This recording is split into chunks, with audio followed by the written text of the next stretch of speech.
I'm glad we like the music as the stream starter. I did mess around and make the music because I didn't want to get copyright issues, and also because like fuck it, I like making music, and it's been a while since I've done it, and it's fun to be a grown-up iPad kid. So yeah, that's all entirely iPad made music that I've been annoying the living fuck out of Large Bastard with. So that's been fun. And what are we thinking of the live viewers and the countdown and the chat being the way that it is? You can't see most of the people messaging in the group. Is there a setting you need to change? Um,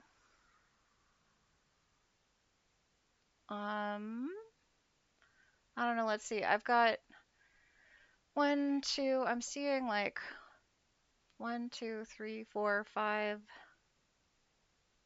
six, seven. Like we've got like 7 or 8 people chatting. So, I will say the stream chat here that you see on the screen is like shorter than the one that is actually on the stream. So it just is not gonna like show as much there. It's mainly just so that if like we keep the VODs up or whatever, people will be able to like see what the chat was, and they can peek at that. So hopefully, let's see. Yeah, there's a bit of a delay on it, interestingly. So oh, that could be, yeah, it could be that your chat is disconnected. So uh we're also not being particularly chatty right now. So but yeah. So could all right, exit and rejoin. Hopefully we see you in a second. Every time I have to do that, I usually have to like restart my phone or whatever device I'm looking at stuff on. So, oh, but yes, I wanted to say there's I worked on adding some like extensions and streaming stuff and everything like that. There were some people who had talked about the idea of like wanting to okay, bring up the size font or two for the visibility in the VODs. I can see that definitely. That would make sense. But yeah, we had some people who mentioned they were interested in the concept of like quotes. There is now a quoting thing. If you hit exclamation point and type quote, there are 2 quotes that we have saved or that I have saved. If I accidentally say something quotable again, feel free to send it at the end of the stream or tell me when it was or something like that, and I'll add it to the list. Yeah, um, yeah. Uh, so and we also have a magic 8 ball. So if you do exclamation point and then the number 8 and the word ball, you'll get an answer from a magic 8 ball. There are a couple things like that. I know that other streamers have like games and things, and that might be something that I look into. Like I know some people who do like sports trivia or things like that. So the 8 ball says 9. um, so and yeah, we do only have 2 quotes. The other one is it's kind of going to be about, a little bit about what the primary subject of the do something stream is going to be. So there you go. There it is. It is important to have a second computer while you are installing Linux to make sure you have something to talk you through installing fucking Linux. So and again, if I say something that is particularly funny or whatever, feel free to note it and message me, and I'll hang on to it. I just saw that people have been talking about it, so decided to add that. And then I also wanted to kind of talk a little bit about having some more method to the madness with the streams because I had a very good time hanging out for 5 hours on Saturday, but 5 hours was also a lot of time to be hanging out on Saturday, and I don't know if it was productive or if it was just a lot of yeah method to the madness is impossible. Not also there. Of course, I'm going to get distracted from anything I say I'm going to do, but I was figuring I might try to have a little bit of like an agenda for the streams so that like it's a little more predictable, and also it might be nice to have some kind of like I don't know, I don't want to say like continuity, but the idea that like this can be a conversation with itself and with you guys and with me where it's like, okay, cool, like if we talk about something on Wednesday and people have questions on Wednesday, that's something I could look into and come back to on Saturday. If people have questions on Saturday, we can come back to that on Wednesday. Um, that might be nice, or like specifically letting people know ahead of time to come in with tech questions and that sort of thing. So, I think I'm gonna try to do a little bit of just like trying to kind of follow a bit of a schedule because it's just so easy for me to get to just take off into nothing forever, which I know is going to happen, and I know is definitely fun for some people. But I do usually want to actually say something on these things. So, does that sound reasonable? I guess you guys don't really have much say in it. I'm going to do it if I'm going to do it, and if I fuck up at it, I'm going to fuck up at it. But does that sound sensible? um, so, because yeah, let me see.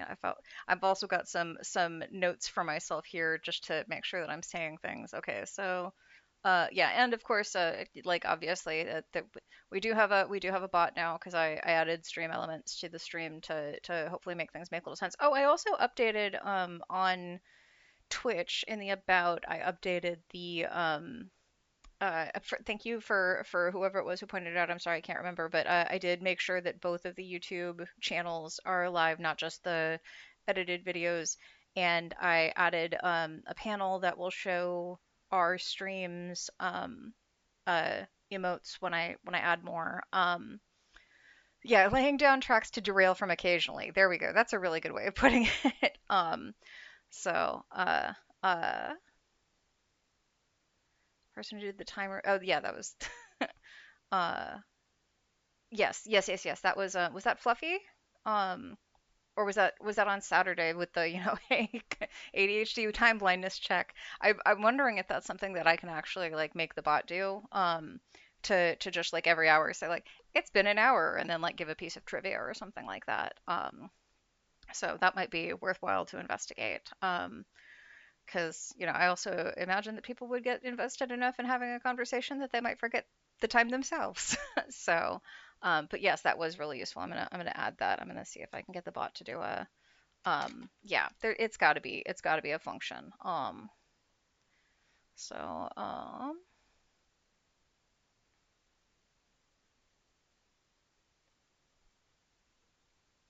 um I did write that down. So it's gonna be it's on my I have a little stream notebook where I keep the notes for the stuff that we talk about on stream. It's been an hour. Drink some water. Yes, there are water reminder bots I know I've seen on other people's streams, and that's a good reminder for me to have some water. I have, obviously not enough beverages with me, so my giant thing of tea, giant thing of water, giant thing of coffee. I wanted both tea and coffee for the stream. I don't know why. Probably because I have decided I'm going to be once again wrestling with this piece of shit. So we'll see what happens. So yeah, yes, grab a drink, grab a snack. We're gonna be hanging out. I hope people have some fun stuff to do on the Do Something stream. Yeah, I'm getting used to the idea of like how the so I watched a stream the other day. There's a streamer who I like, who initially I knew them as a, oh, thank you, Jack. Thank you. So, yay, thank you. Uh, I watched a streamer who I liked the other day, who I've watched as a YouTuber for a long time. Their handle on YouTube is Thought Slime, and their name is Mildred. And Mildred is a fantastic anarchist YouTube video essayist. And uh, they're doing some streaming like once a week. As like a low effort thing in contrast to the YouTube videos, but they had a really cool like frame system set up for like how they were displaying the stream. And I was like, I could totally do something like that. And one of the things that I was thinking about is like the way that I have like the camera set up and everything like that. Um, Mildred's stream had like a little, I don't know, the way the scenes work is kind of weird, but basically I'm thinking about doing like a tiny bastard cam, like specifically that is like, so she's not getting like cut out of things, like as long as like the camera's pointed at her, we could have a little circle with tiny bastard in it. But yeah, it So, and a few other channels. There's a redeem called Cope Special. It's a reminder to chat, to drink something, eat a snack. Yeah, I think Tiny Bastard Cam would be a lot of fun. Yeah, I will definitely look into like a reminder thing. Okay, Tiny Bastard Camp seems to be a solid idea. So I'll figure out how I can do that both with the webcam that I've got in here and also possibly setting up another camera on her because she is just the best. She's just so good. I think I have convinced her to go to sleep. I think she's hopefully going to be willing to acquiesce to that for the course of this stream and not to cry too much because she has been fed, she has been taken out to go potty, she has had treats, so she should be in good shape. Sorry, I'm trying to get the camera so that it'll actually like point at her. um, but yeah, she's just so good. She's the best. But yeah, Mildred's stream has like Mildred uses any pronouns, so her YouTube channel has like this really cool like her handle is thought slime, so she's got like these cool like it looks like a sewer like full of like slime and garbage, and it's like purple and green and everything, and so like the little frame is like really well illustrated. She's also an artist, um and so it's just like, oh, that's really cool. So even after I've done this, I'm like, I should I should do something like Mildred because that looked really rad. Yeah, I do think I want to kind of get, I looked at a lot of the stuff that they had that's like pre-made or whatever, and I was just like, nah, it's not great. I don't like it. So, I'm just, yeah, kind of starting to get a little more into how to how to feel about this. So, but that's how to feel about this. I have updated the website with information about checksums. Because I finally went through and wrote up the. It was me, it was my internet.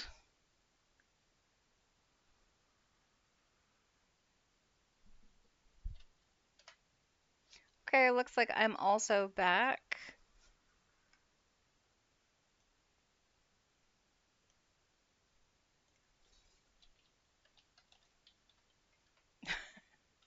Okay. Actually, that's something else I wanted to talk about on. All right. My internet's iffy, which I think I've discussed before. And the other thing about that is, as I've been editing the VODs and looking at them, I have realized that based on how my internet is, I sometimes overtalk the VODs or like move so quickly that I'm causing dropped frames as it like attempts to catch up with what's going on. And I have decided that attempting to correct that and to sync the audio and video every time it happens in the VODs is going to make me insane and going to turn this into homework. So I am not going to do that in the edited videos. I probably will, but hopefully it will not make anybody too crazy if they are not able to, if the audio and video are unsynced a little bit. Did I drop again? Oh no. Hopefully not. Did I disconnect from chat again? Oh, okay, okay, okay. Cool. Thank you. Um, so thank you. I'm glad we can still see me. Uh, you were thinking it was you because you're doing some onboarding for a job and you might have to keep switching between Firefox and Chrome to get different tasks done. Yeah, it's uh I'm definitely having internet issues because my internet sucks in here. Um okay, yeah, fingers crossed, hopefully that works out for you, spiraling.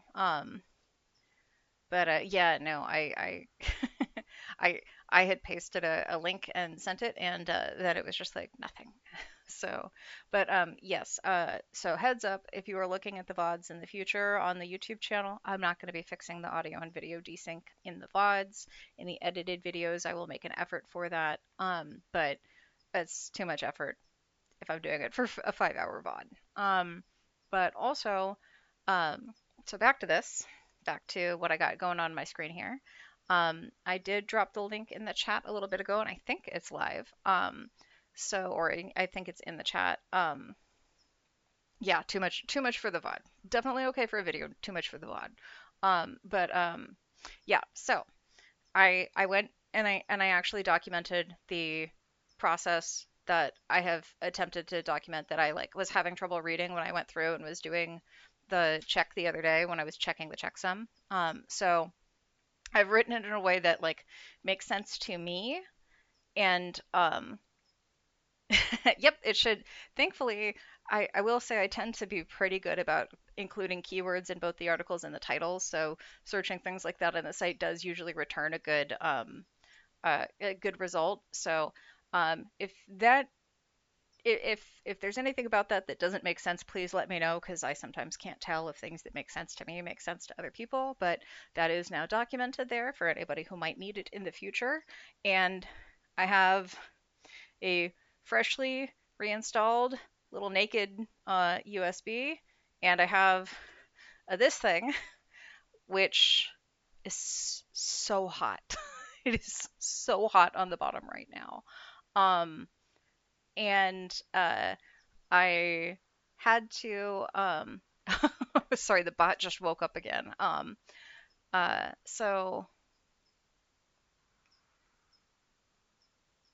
I mean, I visually verified the checksum text just that was the whole weaponizing the dyslexia thing. But yes, I'm gonna try a different distro and see how that goes on this.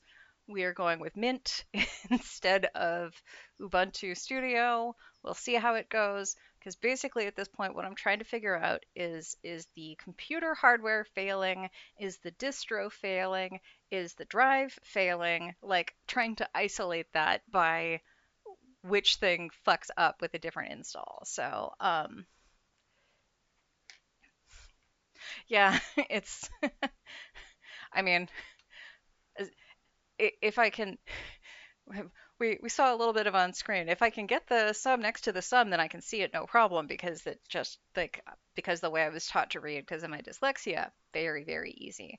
But, yeah, can potentially be an issue. You can also just use the find function to make sure that it's matching, like or the search function to make sure that it's matching, because otherwise it'll pop up and say that it's not found. But I did do a little bit of a write up of like, in theory, how it's supposed to work to do checksums. So, but yeah, it's hopefully that works, and hopefully this install is going to work. So,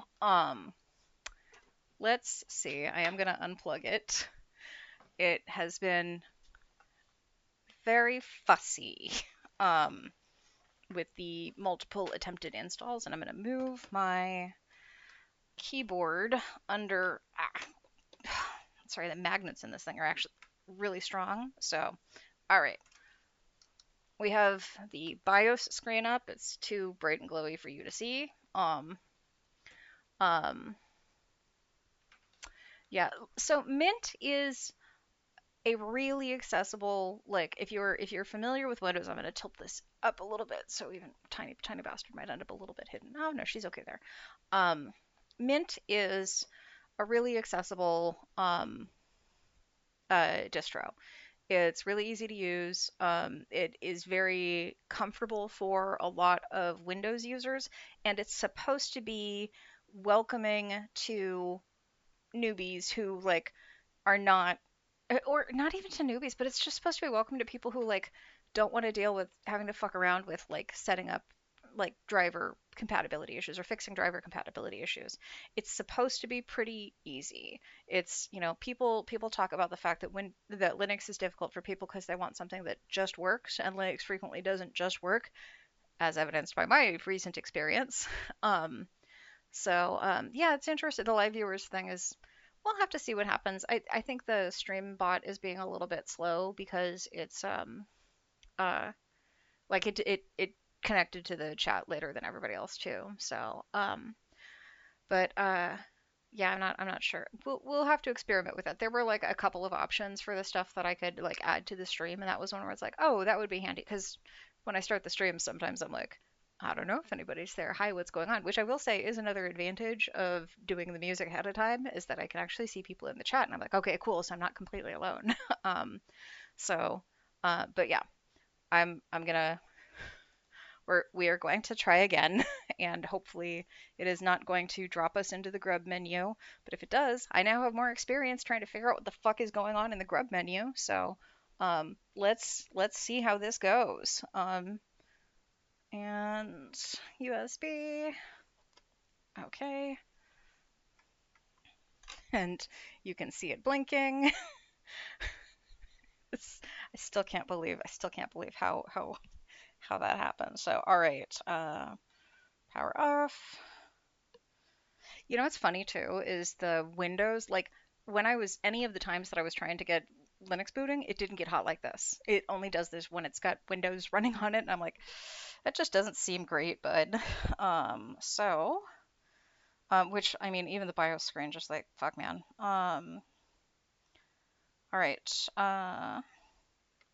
So powering it up, F12 for boot options. Okay.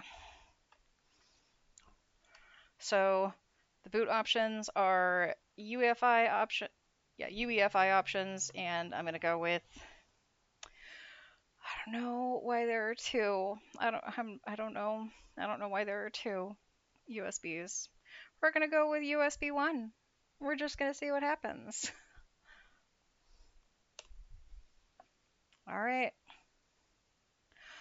That was a lot faster than the last one, so I am going to do the most cautious version possible, and the options that I've got are Start Linux Mint 22.3 Cinnamon, Start Linux Mint 22.3 Cinnamon 64-bit compatibility mode, which means that it's supposed to ignore the graphics drivers, OEM install, boot from next volume, UEFI firmware settings, and memory test. And as it turns out, I had to fix the Windows install on this earlier, so I happen to know that the memory was tested today.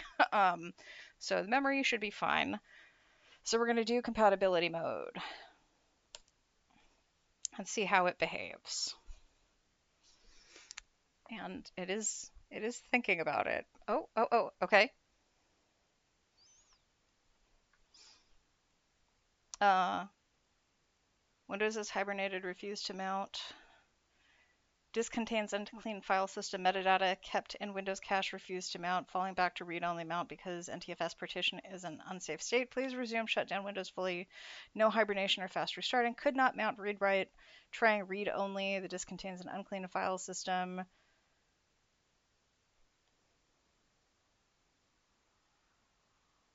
So,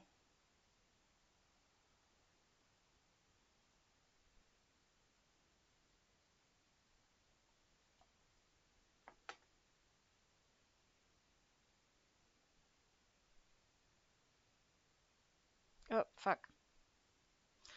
Right.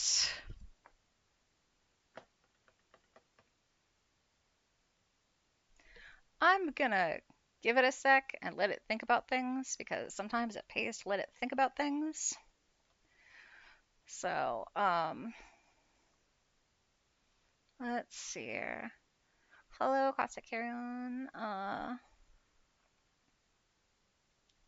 Oh yeah, please feel free to opt out of the viewer locations. It was just a fun thing that I've seen other people use. Like you do not have to. I do not recommend sharing your location in general. So, um, uh, so that's the thing. I have wiped the drive. This is the wiped drive with the clean install. So I created this uh uh boot disk this afternoon. So it is completely wiped. I've actually done that twice now. So. Uh, It's so interesting that it gives me a different result every single time I've done this. Uh, so,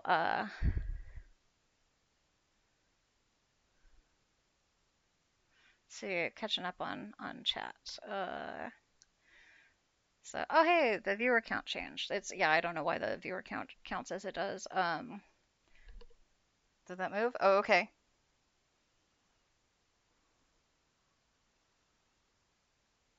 Beginning to mount points, configuring fstab, setting up swap. Oh, begin. Welcome to Linux. It's checking things. It has little green OKs popping up. I don't see too many little reds popping up. Kernel appears to be loading. Okay. Starting services. Oh, please just don't be an asshole. GPU manager. Okay. Oh,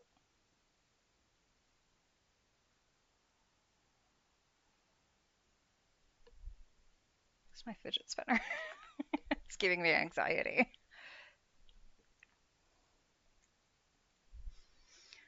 Let's see. Yeah, we had some I think we had some like DOS games on like some of the computers at my daycare when I was a kid. Like text adventure games. So,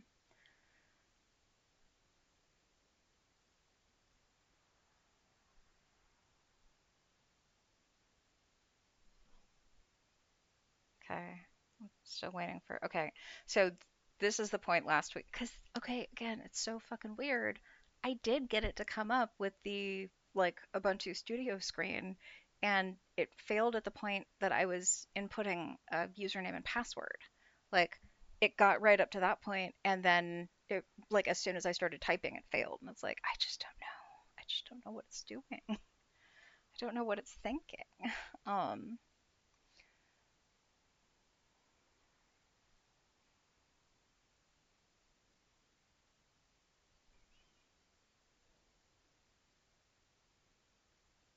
okay, okay, okay. I've got I've got a cursor and it's a Linux cursor.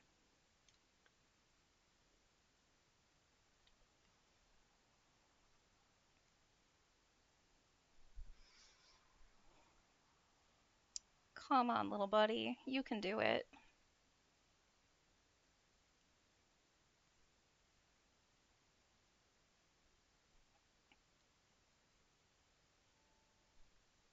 Oh, oh, hey. Hell yeah. That's the fucking Mint home screen. All right. I've got a disk up here that says install Linux Mint because I think technically I'm sampling it, so we're gonna do that. Um, so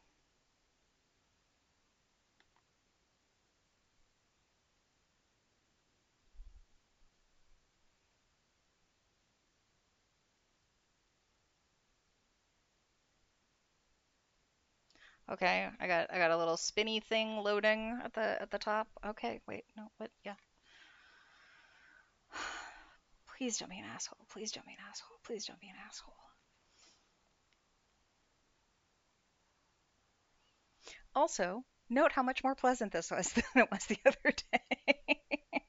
So, smart things that I did this time ahead of time were pre-download the 2 GB file that I needed to and test the I didn't test the thumb drive, but you know, I didn't load the fucking boot drive while I was on screen. So, but yeah, knock on wood, hopefully this will be okay.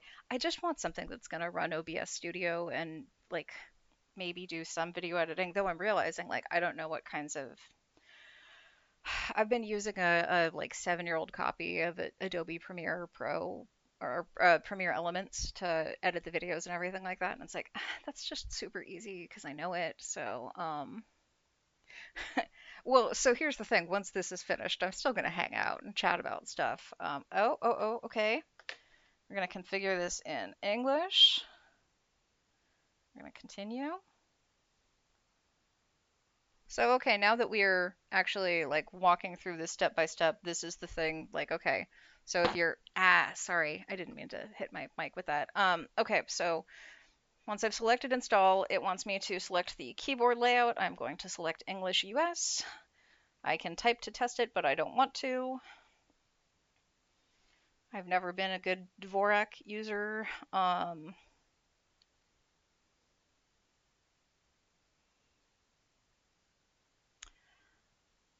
I'm not going to connect it to a network right now. So, because I just want to get it set up and installed, and I can worry about the graphics drivers later. But yeah, I just don't want to. I don't want to do that right now. um,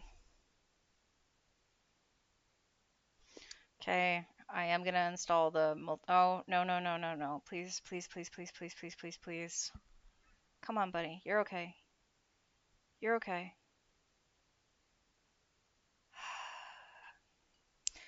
It's asking me if I want to install multimedia codecs. I'm trying to continue. The cursor is stuck down at the bottom.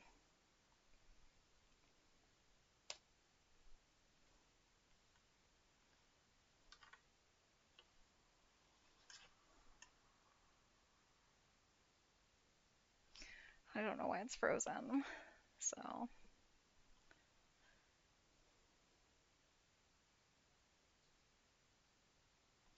and in case you were unaware, the reason that it does not come with the multimedia codecs pre-installed is because some of them are using proprietary software, and Linux people are against that sort of thing. So sometimes you'll get distros that don't have any of the video codecs because they don't want to do any of those because it uses proprietary software, and saying that they're not going to do that means that it is absolutely free and open source when you first download it.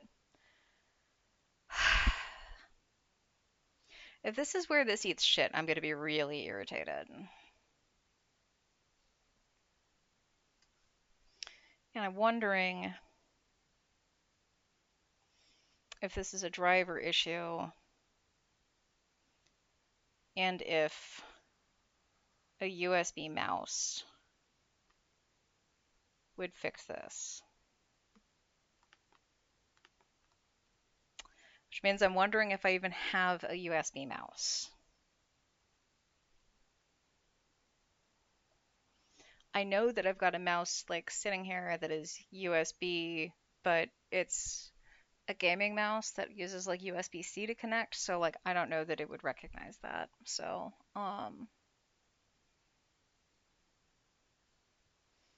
yeah, it could be the USB stick read speed, but I'm now regretting not connecting it to a network.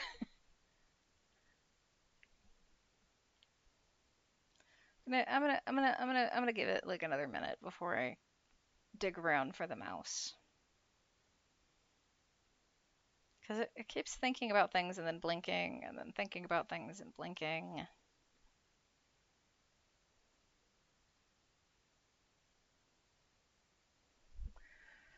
We'll see. I'll just give it a minute. Because the other thing is, I'm worried that I'm going to connect a mouse to it, and then it's going to try to read that and be like, ah, killed the process. Um,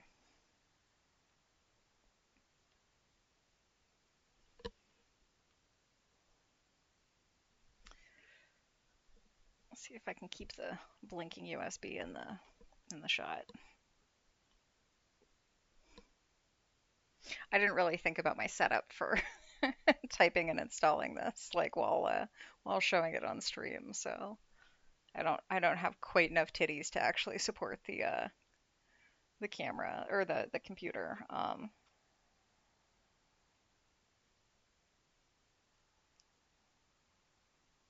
Yeah, no, there's always something that can go go wrong while I'm doing something. Um, so I will say the computer is cooling down. Like that's nice. That's pleasant. I'm glad that it's not like still as fucking hot as it was, because otherwise this would be intolerable. All right. All right, we're gonna try the mouse. We're gonna try the mouse. We're gonna see. Does this even have a USB-C in? It's got Thunderbolt. Thunderbolt only. Interesting. Um, so, yeah, Dvorak, like, I am. My parents made my sister and I, like, do so much, like, weird educational shit when we were kids. So I was, like, forced to take a, typing class when I was 9 years old. And it was fantastic. I was really glad that I did it and everything like that. But, yeah, it means that I'm a, like, intimidatingly fast typist. That's not it. The fuck is that even for? That's got to be for a camera.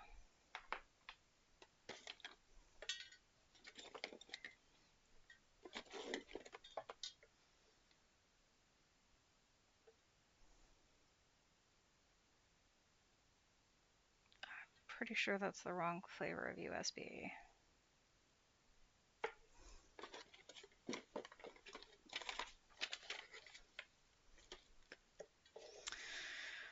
Well, I found the manual for the mouse. I cleaned out my desk today because I did get a standing desk adapter that I am hoping to put in place at some point this week because I've been having miserable fucking back spasms. Um, and So I cleaned all of this out, but like in cleaning it out, that means that I like now forget where things are because they're not where they've been for the last like 2 years. So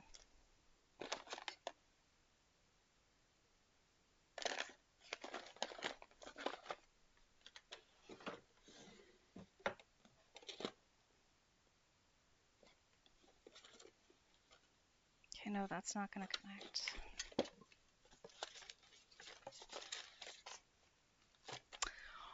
Okay, so I've lost the cable that connects my mouse to the computer. And I'm still pretty sure this is for a camera.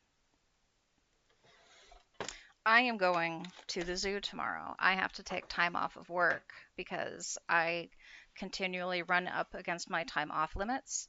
And it's not technically supposed to be legal to do use it or lose it in California, but we do use it or lose it in California. Basically, we do use it or no more time can accrue. And uh, I hit that limit a lot because I just don't think to take time off because there's shit that needs to get done.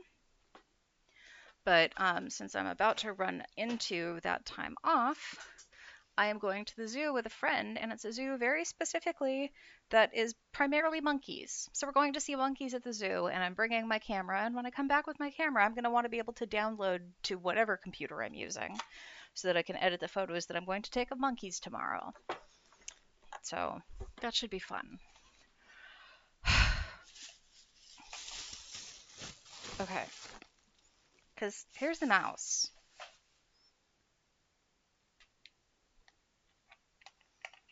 Do I have a converter? Would a converter work? Should I just start again?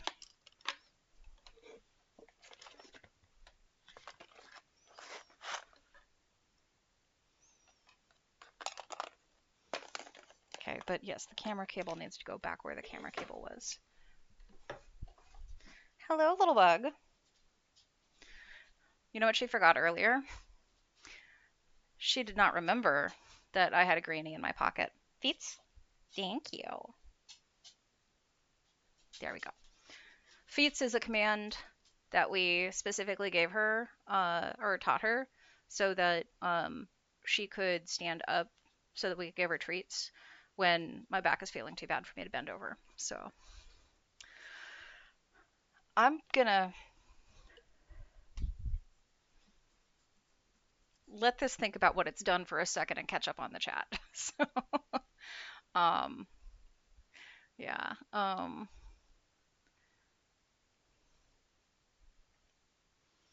Let's see. Yeah, the Dvorak and yeah, I never got as fast on Dvorak as I am with QWERTY, though. Again, I am considering getting a single-handed keyboard so that I can hold puzzles and also type at the same time. Um, and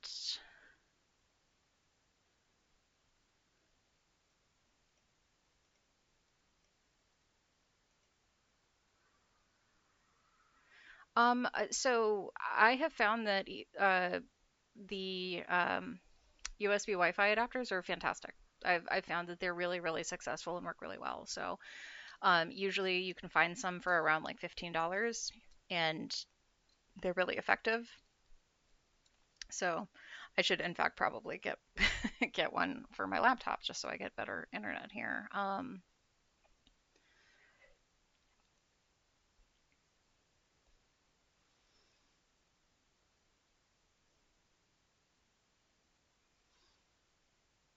Yeah, let's see.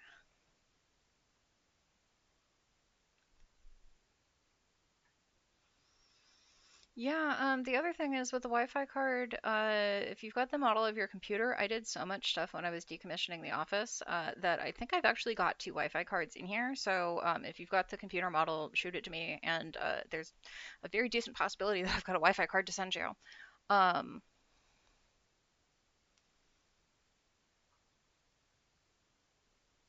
yeah, so let's see.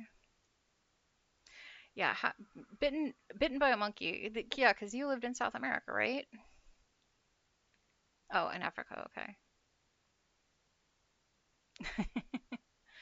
Um, Laughing Cat, thanks for hanging out.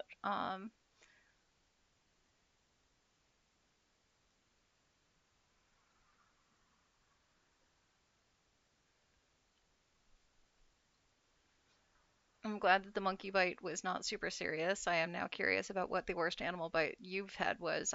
This is a fun game to play with people. Yeah, because I know that you had mentioned like missing like Colombian food and things like that. So, but yeah, horse bite, that seems pretty bad. Horse bites can be awful. So,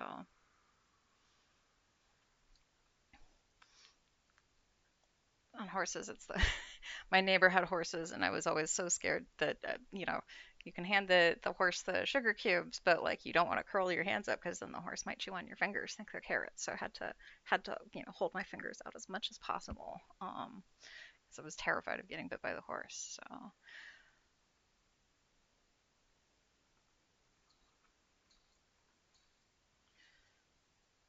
let's see, Acer Aspire 3. Yeah, if you can get me the model number, I can see if I can track that down for you. Likely, you bought it about a year ago. Yeah, probably the Wi-Fi card that I've got will work. Okay, wait, huh?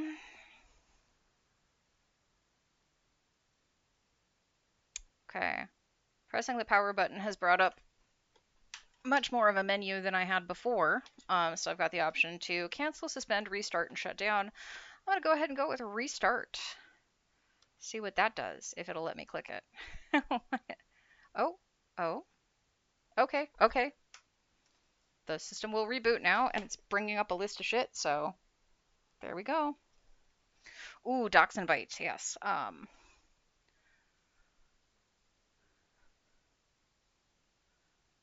Oh, sorry that the horse bit you because you didn't bring it treats. Um, so we had a dachshund that had to be quarantined once because it bit the cable guy, and we did warn everybody who was potentially going to have to come to the house. Like this dog was actually legitimately aggressive. And we warned everybody like, do not come in the yard. There is a dog, but people never took it seriously because they were like, oh well, it's a little wiener dog. Who gives a shit? And we like had things on the fence that said that. The cable guy wrote down that it was a Doberman that bit him because it was a little black and tan dachshund, but it was a 12-pound wiener dog. Okay, please remove the installation medium, then press enter. Oh, oh, oh, oh. That's where I got the kernel panic tux error. Aborting journal on device. Lost sync page right. Error when updating journal superblock.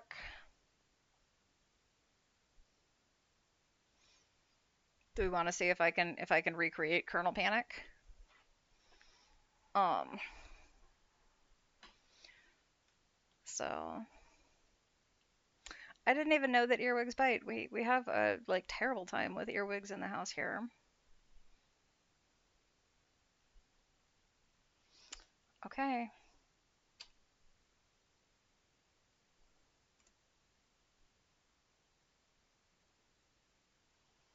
see what that does.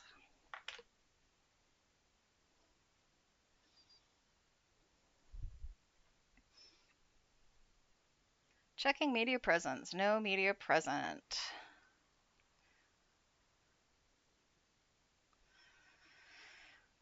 So that's the error I was getting earlier with Microsoft, which is why I had to do the OS repair because I was getting blue screened the whatever it is OX7B.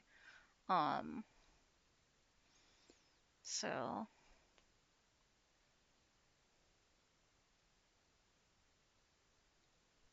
I unfortunately got bit pretty bad by a pit bull once. I didn't want to punish the like my problem with the pit bull was not with the pit bull, it was with the owners, and it was the fact that the pit bull was not letting go. And it was the neighbor's pit bull from across the street. Okay. Yep, we will restart your device for you. Let's just go ahead and pop that in there. Oh, okay, okay. All right, so now I've once again got options here. I'm gonna go to the BIOS setup and see if there are changes that need to be made there. But yeah, I unfortunately like the dog wouldn't let go, so I had to I feel bad. I had to punch the dog. Like I didn't not until I had dragged it back across the street to like the side of the street that its owners were on. But yeah, I was trying to corral it because it had gotten out of the yard, and I was trying to like get it back into its yard so it wouldn't get hit. And that was a bad time. And poor little guy. It was a fun, like I didn't have a problem with the dog. The dog just so yeah, it was not the dog's fault by any means. Um but yeah, our dachshund the was named Dick, and so we kept joking that Dick almost got himself a dick because he did in fact bite the cable guy like right next to his crotch. And then the cable guy said that he was attacked by a Doberman when he put in the dog quarantine report, which was very funny. Um, and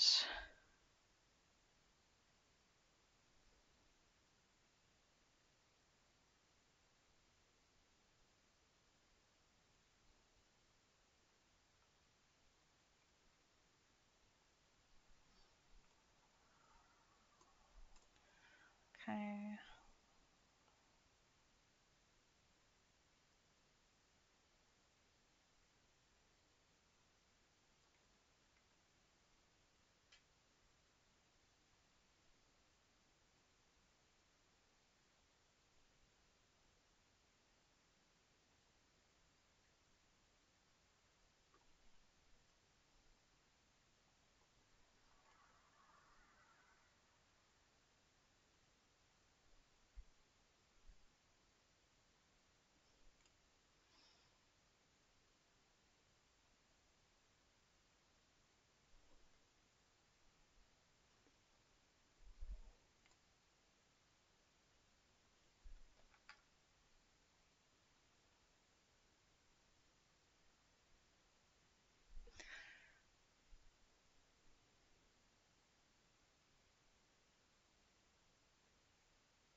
yeah, dachshunds have really strong jaws.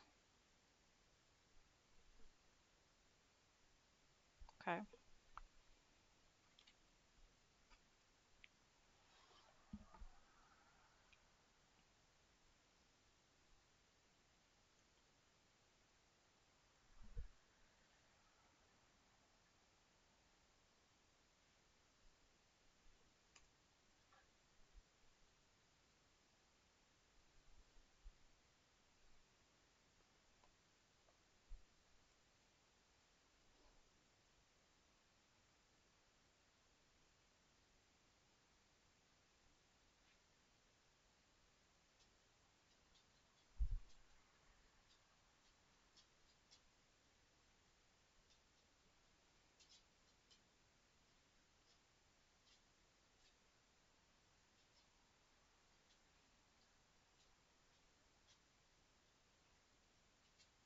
Definitely check if you can theoretically upgrade the 16 gigs of RAM. It's just not likely because I bet it is soldered. Your device ran into a problem and needs to restart. We'll restart for you. Stop code inaccessible boot device.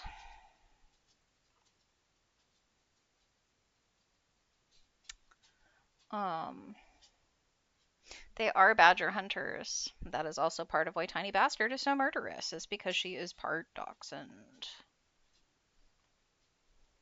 The Chihuahuas want to murder too, but yeah, probably it's soldered. Well, no, check and see if it's got a slot. It might.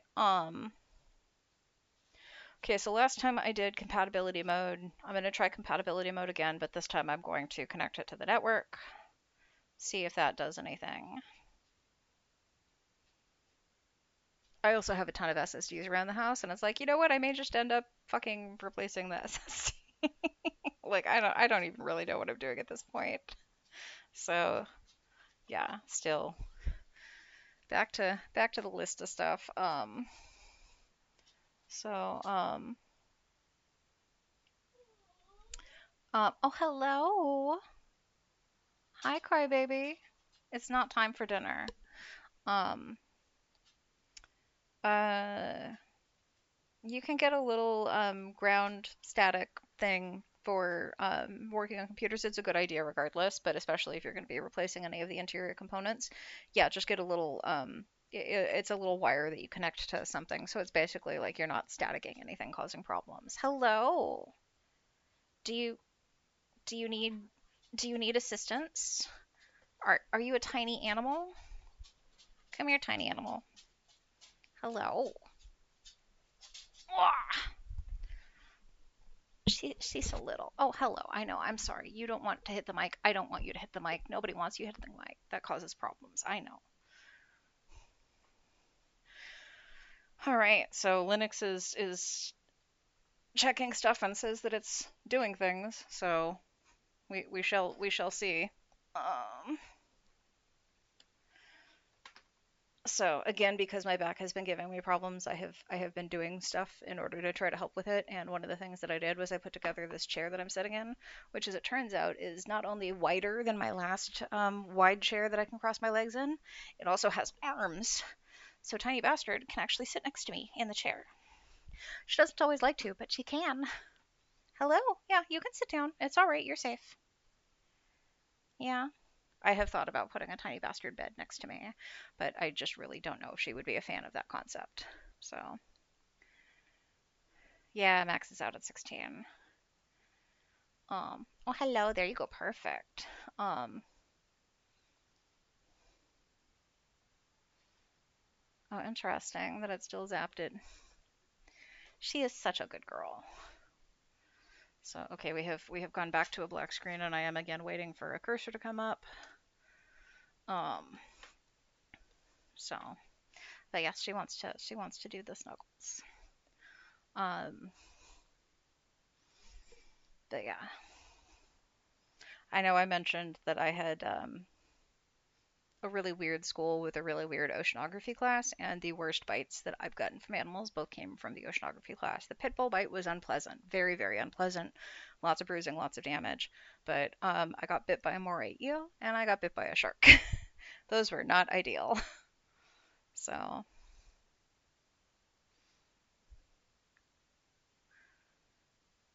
we had a static when I was living in Vegas. It was crazy. At one point, I like walked up and like picked up my phone because I was answering the phone for work, and like it's so dry that static just is fucking everywhere. Like it's just crazy. But it it zapped the phone and it turned the display upside down. I have no idea why that's what it did, but that was how the static impacted that phone, and I had to like turn it off and restart it 3 times to get it working. So the shark bite wasn't terrible. It was just on my hand, so it bled a lot, and it was also unfortunately while I was feeding the sharks. Which, of course, it's not the shark's fault. I was feeding them, and I was specifically trying to feed a smaller shark that was in a tank with a lot of larger sharks. Okay, we have our installation options up again. So let's see how this goes. Okay. And part of the reason I'm going to connect it to the network is because I'm concerned that like maybe it got mad at the fact that it's like trying to connect to the touchpad and like didn't have drivers or something. So we're going to be superstitious about this. Um, but yeah, so I was feeding the shark, and it was a smaller shark in a tank with a lot of larger sharks. And so you had to like hold the frozen fish down really, really close to her, or she was not going to get the fish. And so she sliced like pretty deep into my finger, like caught a tendon. That was not great. So but I do still want to get a tattoo of her on the back of my head because I've got one of the little red birthmarks and like stork bite or whatever they call it. So it's like, oh, it'd be like a little shark, like in a bunch of blood. So there we go. So I want to get the tattoo of the shark like right there on the on that birthmark. So, but she was very, very, very cute. She was a little itty bitty baby leopard shark, little really tiny one. So, but yeah, she was very, very pretty, and I, I get really mad at the sharks are smooth meme. I know why people are doing it, and I'm incapable of letting it go. But part of the reason she was so cool compared to the other sharks in the tank is that unlike the denticles on the other sharks, which are shark skin is rough, um, she was actually quite smooth. So yeah, it just annoys me because it's like, I, it, okay, I'm getting my options again. So I'm going to do English. I'm going to do the US English keyboard layout. I'm going to connect to the Wi-Fi.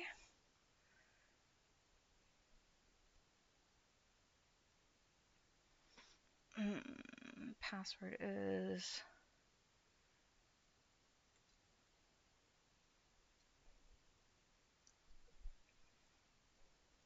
I love Large Bastard very much, but the way that he sometimes does password security, like, I'll do things where it's like, okay, just have, oh wow, the magnets in this are really fucking strong. The way that he does password security, I'll just do like kind of longer passphrases. He writes words backwards. It's not great for me.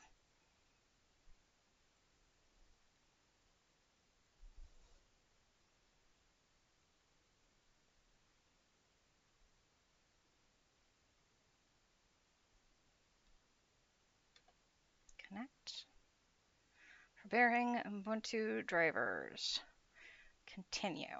So this is where it froze up last time and wouldn't let me after that install. Okay.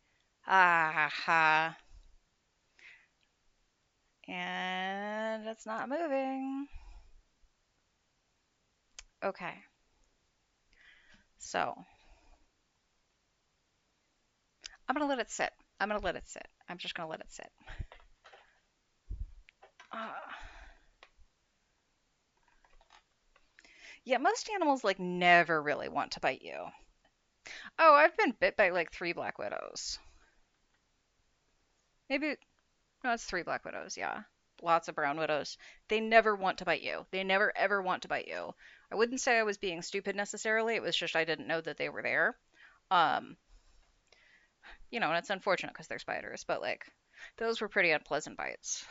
So, but yeah, it's like so rare to get bitten by spiders. They're just not interested in it. So, cats, I don't think I've been bitten too badly by cats. Don't get bit by a black widow. I don't recommend it. So, pretty bad.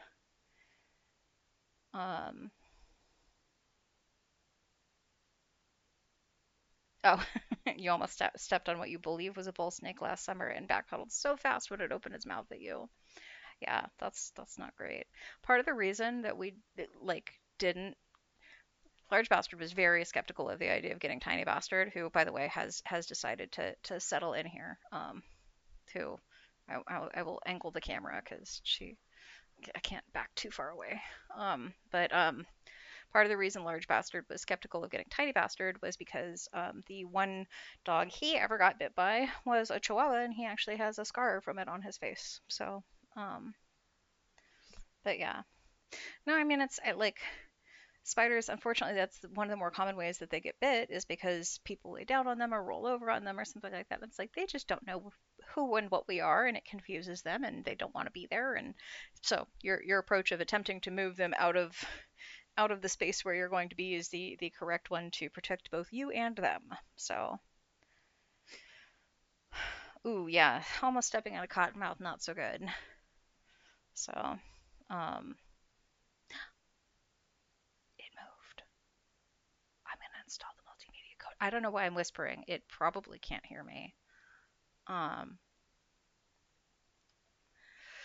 okay, okay. I said to install the codecs, and it is going. It is doing. I am getting a spinny thing. right. Um, yeah, my uncle lived out in the desert, and his job was like resurfacing the asphalt out there, and so he had his big trucks that would go out there, and he was like the county lead or whatever. Okay, okay.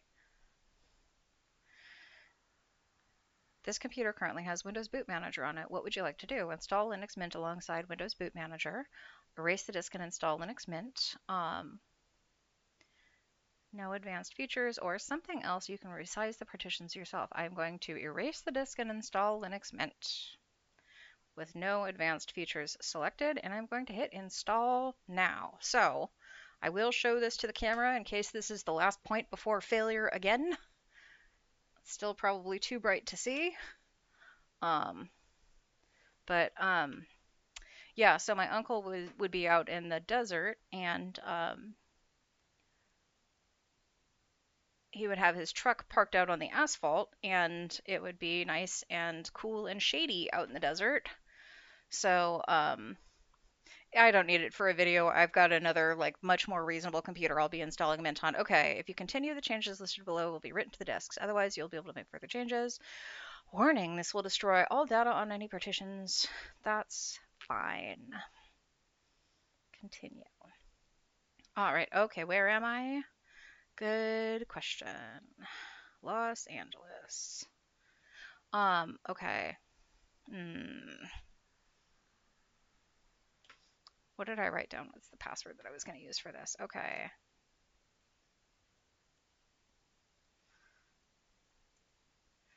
Fuck, I didn't come up with a name for the computer.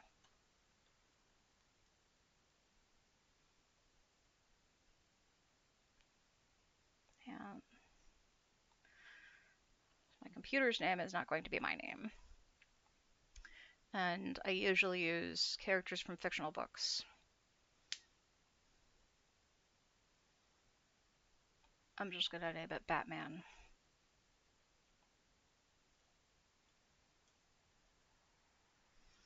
Um,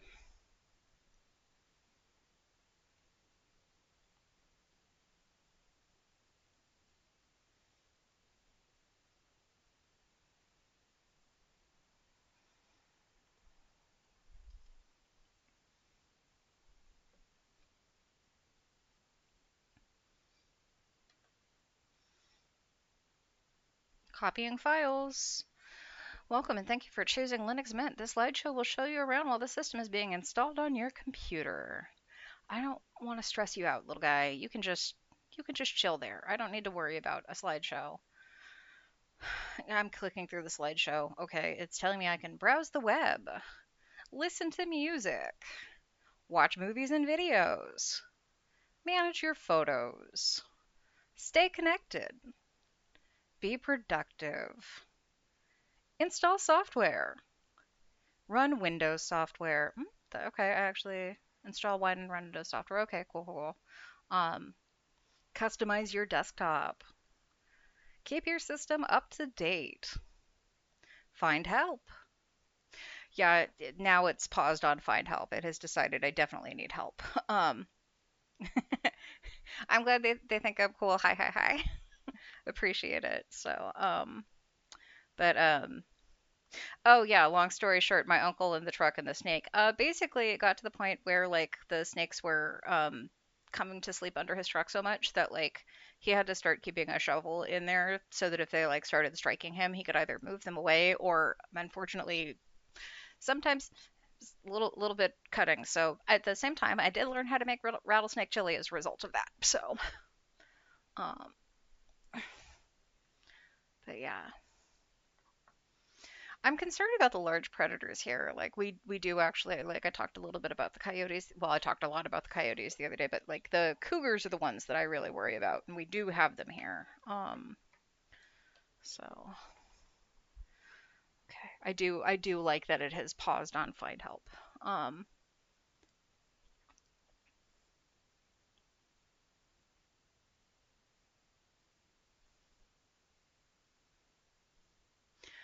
To Nichols meme, I have repeatedly encountered men in public places with a pet snake draped around his neck, respectively, and each time have engaged the dude in conversation about the snake, if not gotten to pet it. You know what? The dudes who go out in public with snakes around their necks are absolutely hoping anybody will talk to them about their snake and ask to pet it. And to be fair, I also wished that I could do that when I had a snake. My snake would not have liked it. It was not well socialized enough for that.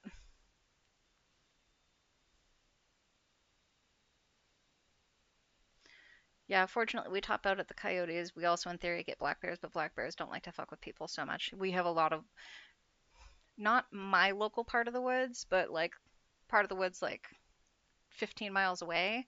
Um, Lots of black bears. So, like the story that I read about the community that was upset about the black bear that had to be put down, that's pretty close. That's where my godparents lived when I was growing up. So it was about a half a mile away from where I spent a lot of my childhood. And lots of black bears around here. And they get habituated to people, and that's the scary thing. Same deal with the cougars. Like we've seen more stories about cougars attacking people in California in the last couple of years because they're not scared of people because they're around people all the time. That's terrifying.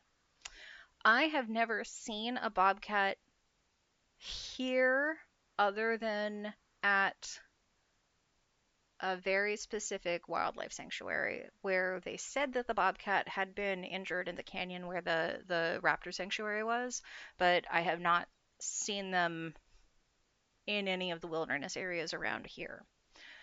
I think we're a little too far south for them. I think it's too hot.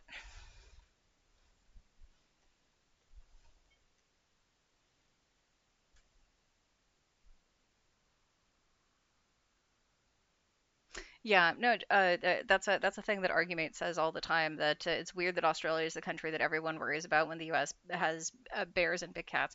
We've got bears, we've got big cats, we've got wolves, we've got coyotes, we have black widows, we've got brown widows, we've got brown recluses. Even their poisonous spiders are like less aggressive. It's not like we've got the most venomous spiders out there, but like our venomous spiders are comparatively more aggressive than like Australian redbacks. So. Um, yeah, Argumate says that all the fucking time.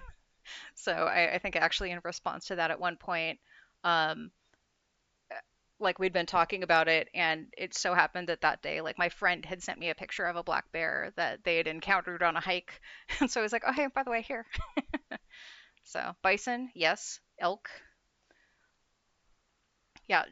The birds we've got here, I like eagles are big. Eagles are big and will absolutely take off with a fucking chihuahua. So even the herbivores, like bighorn sheep are territorial and aggressive, and yeah, like yeah, the bison. That's it's still one of my favorite videos on the internet. The not messing with you today, not today, not today. Fantastic. Condors are so good. Condors are great. Hi Jane, thank you for following. Sorry, also, yes, now the bot does tattle on you if you're a new follower or anything like that. So if I'm commenting on things like that, sorry. And if we want certain things not to be a notification, let me know and I can program that. So, um, but yeah, yeah, yeah.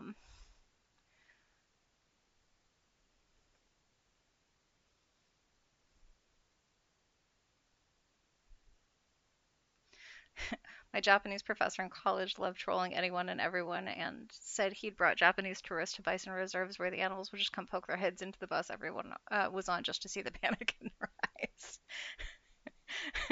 Troll professor for the win. So, on the other hand, I will say that's probably a pretty good thing is like, train people to be scared of the bison instead of to approach them. Because, yeah, way too many people are way too willing to approach bison.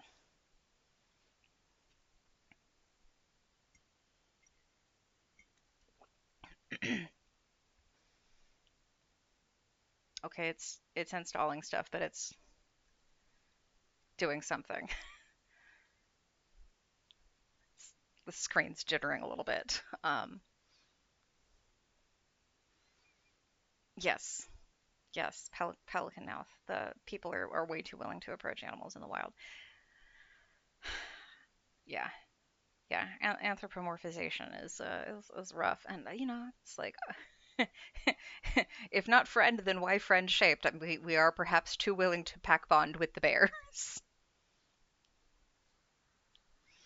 So, and you know, I got bit by the shark that I had pet many times before because the shark was so good and I wanted to pet her. The eel just didn't want to interact with anybody and I didn't realize where it was. That was all. The eel was just like, "You are too close." And I'm like, "You're correct, sir."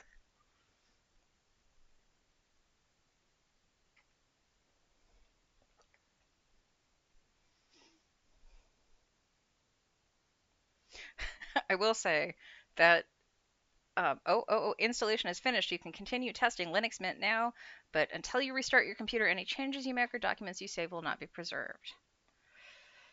I'm going to continue testing and I'm going to see about graphics drivers. So we'll see what we can see. Also, by the way, if you are not familiar with Linux, if you've never seen any sort of Linux, this is what a Mint desktop looks like. It is very, very similar to a Windows desktop. You've got your toolbar at the bottom where you can pin programs and things like that. It's got a file system that should look very, very similar to any kind of Windows that you're familiar with. Um, and I'm gonna open up Firefox because, of course, it comes with Firefox because Linux people do, in fact, know what's up about some things.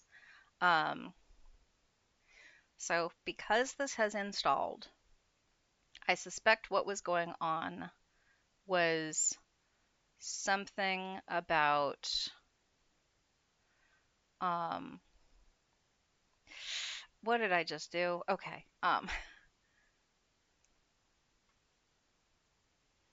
Graphics. Sorry, I'm trying to administration, recent files, driver management. Looking for drivers. Please wait. Um, that's that's where I'm nervous.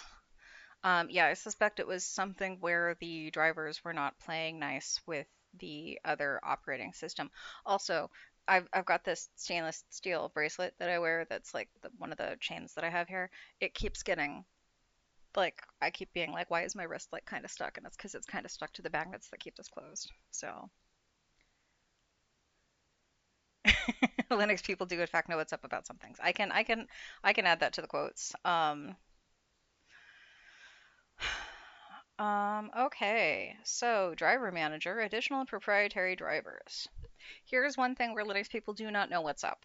The immediate recommended display driver is the one that is open source, and it says that there are no proprietary drivers in use. It's actually not recommended, but the one that is highlighted is the open source driver. The one that is recommended is the one that is at the top, that is the NVIDIA Open driver.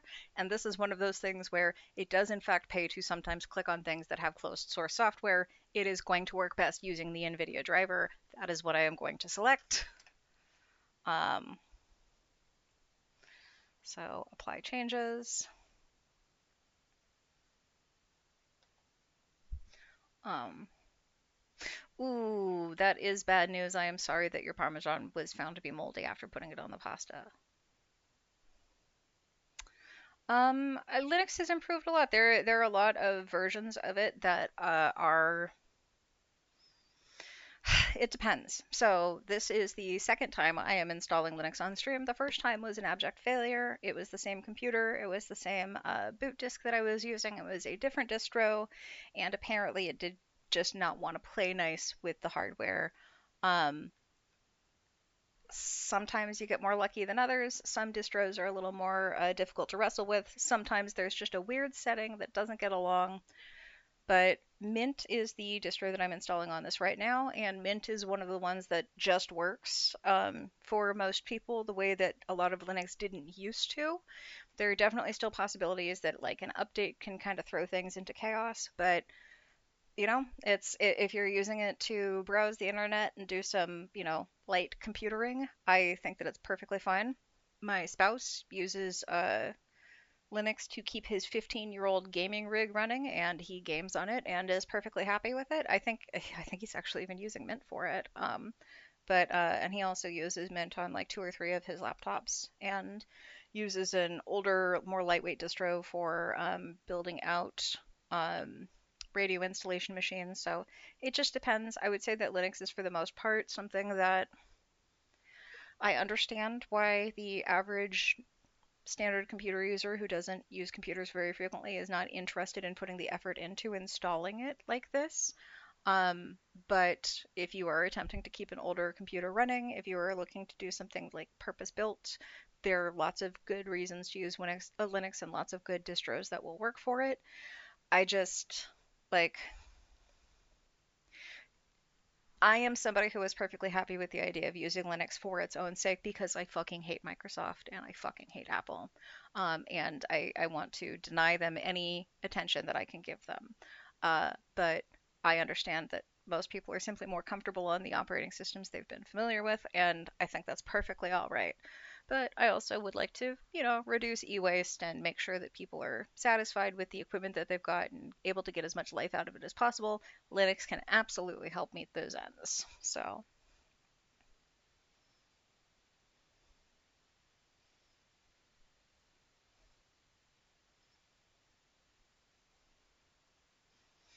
yeah, I am sorry also to your Parmesan, your pasta, and you.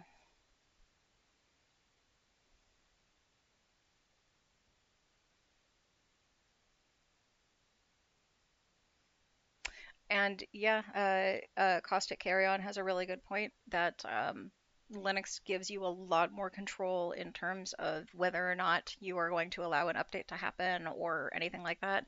One of the things that people find most annoying about Windows is that you do not get a ton of choice as a user. I was getting very fucking frustrated this afternoon because I had repaired the Windows installation on this in order to get the boot disk working again. And there was absolutely no way that I could move past that part of it without creating an account on the computer, which meant connecting it to the internet, which meant giving it an email address or making up an email address for it and giving it a name. And it just was forcing me to do that because that's what it does. Every time I tried to do something, I did go through and sit down and add up how much money it wanted to charge me while going through the startup process. And it was like $12.99 for one kind of license, $4.99 a month for another kind of license, and it's like if you just unthinkingly clicked yes and had a payment account set up with it, you would have left setup having spent like $27. It's ridiculous. So um, the ability to control that sort of thing, not have to worry about the computer updating on you without your wanting to, or forcing you to use a program that you don't want to, or the one that was driving me insane on my Windows 10 machine, my last Windows 10 machine, was that it had a Windows 10 Pro license. And every time it went through a major update, even though it was a Pro license, and I like intentionally uninstalled it every time, the major updates all included an installation of Candy Crush. And it was just like, this is a computer that's supposed to be in a professional environment. I don't want a pay to play idle game on my fucking work computer that I paid extra in order to have the professional license. This is bullshit. Fuck all y'all. And Linux doesn't do that kind of shit. So, and it looks like my driver has been installed. Okay, close it. And at this point, if I want, I can mess with some stuff, and I'm going to because I don't like the aspect ratio that it's displaying at. There's something funky going on there.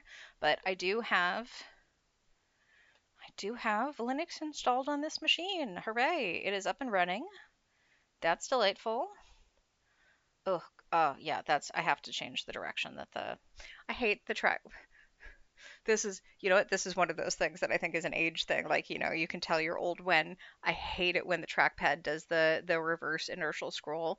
If I drag down, like, it should move the screen down, not up. Makes me crazy. So that's something I'll have to change right away. Is that Oh, Bruce Campbell has cancer. Sorry, I have not cleaned my setup up or anything like that, and so I'm still getting the recommendations for news stories from. Oh, oh, oh, ouch. Okay, okay. First thing to do on any, any installation of any browser is to immediately go and add uBlock Origin, because Jesus fuck. Um,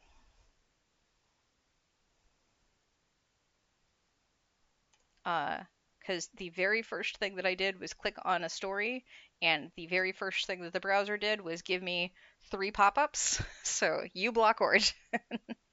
Um, but yeah, I had not seen the news about Bruce Campbell.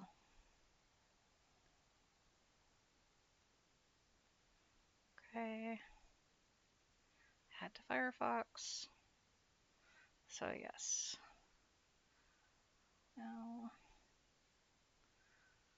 I maintain that the first thing you should do with any installation of any browser whatsoever is make sure to add the ad blocker to it, because the internet should not be rewarded for the way that it works these days. Um, so I'm now seeing if I can.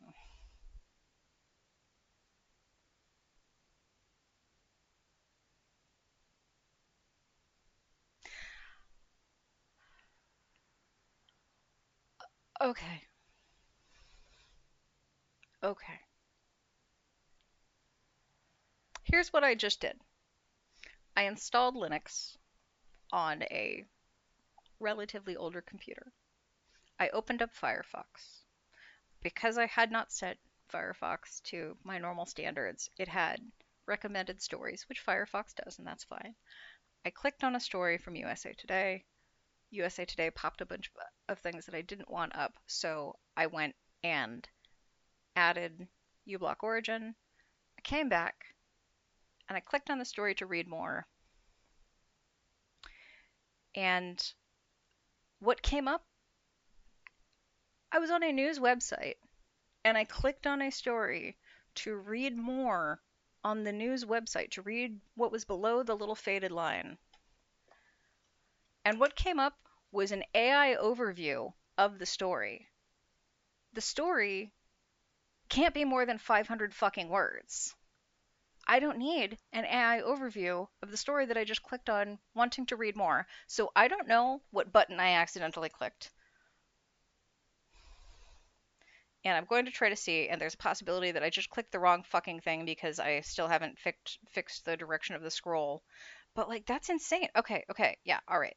So here's the USA Today website again. I don't know how.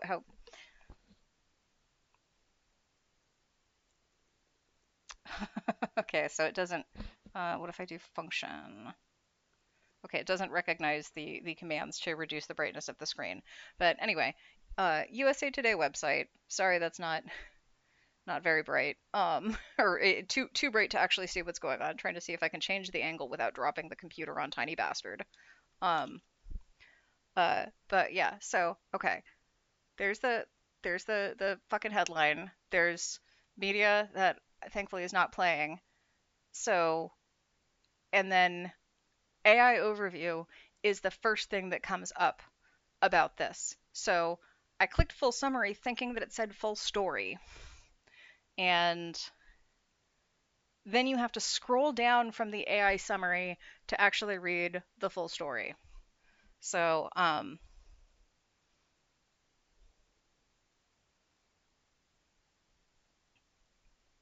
but yeah,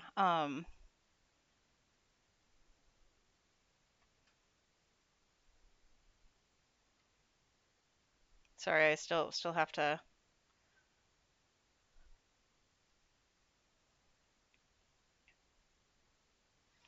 finish reading this story about, or at least skimming the story. Okay, all right. Sorry, Bruce Campbell is like I grew up with the Evil Dead series as like a really important part of my childhood, and like I'm one of like probably 4,000 people who saw Bubba Hotep in its original theatrical release, and definitely saw it when Bruce Campbell was going along giving the tour and talking about it and everything like that. Like Bruce Campbell's like a big deal for my family. Like the sheer, I know I've talked about my denim jackets. The first denim jacket that I had that I was obsessed with, that I wore all the fucking time, was named Bruce after Bruce Campbell, and it had an Army of Darkness poster as a patch on the back that I had made from like an iron-on that like I did a triple layer of so that it wouldn't flake away. So I was a little obsessed with Bruce Campbell. So I had to read the story, sorry. But I'm also really, really, really mad about the way that that was set up. So, yeah, no, Bubba, fucking good on your partner, because fucking nobody saw Bubba Hotep in theaters. If you are not aware, if anybody is not aware, Bubba Hotep is a film about an Elvis impersonator who is actually Elvis and an older black man who says that he is actually JFK in a senior care facility that is being haunted by a mummy that sucks your soul out of your asshole. And so Elvis and JFK have to team up and defeat this, you know, odd kind of mummy, some kind of redneck monster, some kind of Bubba Hotep. Yeah, so it was an indie film from I think the mid 2000s, starring Bruce Campbell as Elvis, and it's fantastic. It's awful, but in a way that I love. So, but yeah, but yes, it was Bruce Campbell who has cancer. I suspect it's prostate cancer. But we don't need to know details about that. Yeah, he says treatable but incurable. Um, so yeah. But yeah, the I have not been on the USA Today website for a long time, and I normally curate my internet experience so carefully that I had zero fucking idea that it presents the AI summary to you as the first option, that you can read more before it presents the story. That's revolting. That's disgusting. I'm really mad on that.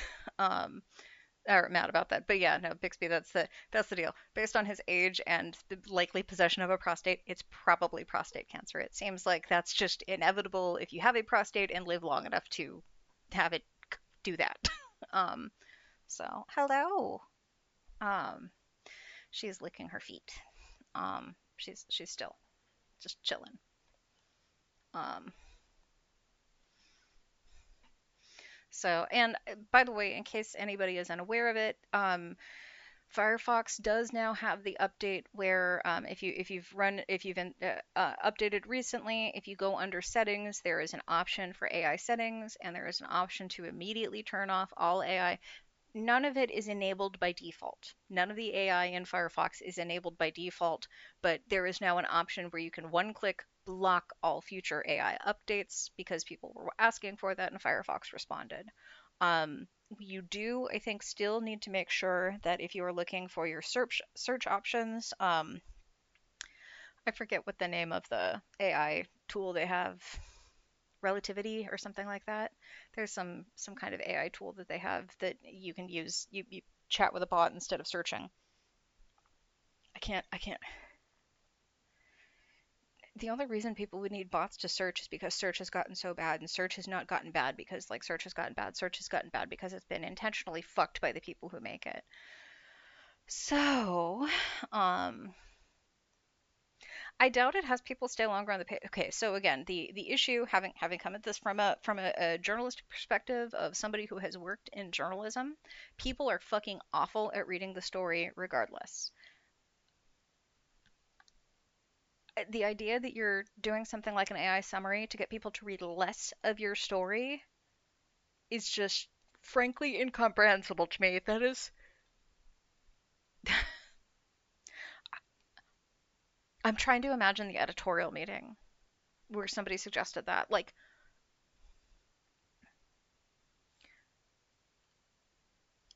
that is so the opposite of what every journalist I have ever talked to has wanted from their readers. That it's like, first of all, it absolutely must have been a publisher decision, not an editorial decision.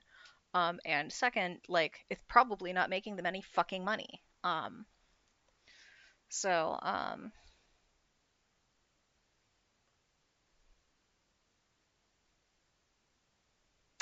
So WaterFox keeps all the usefulness of Firefox without having to even touch any AI settings, except that WaterFox does not get frequent enough updates and is definitely more subject to risk as a result of that. This is one of my things that I tend to be kind of a grind about for the vast majority of users who are not going to go and manually search out something like an update or to make sure that there are no like breaches or anything like that, who aren't keeping up on top of like 0 day activity.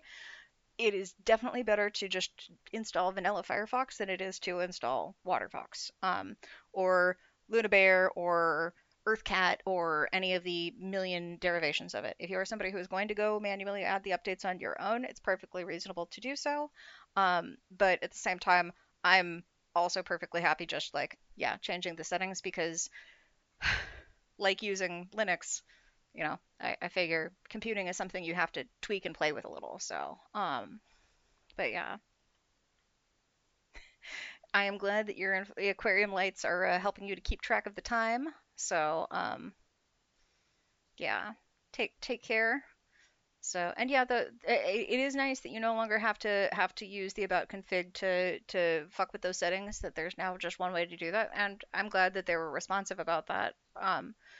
So, but yeah, yeah, I'm curious as to whether or not like that can't be.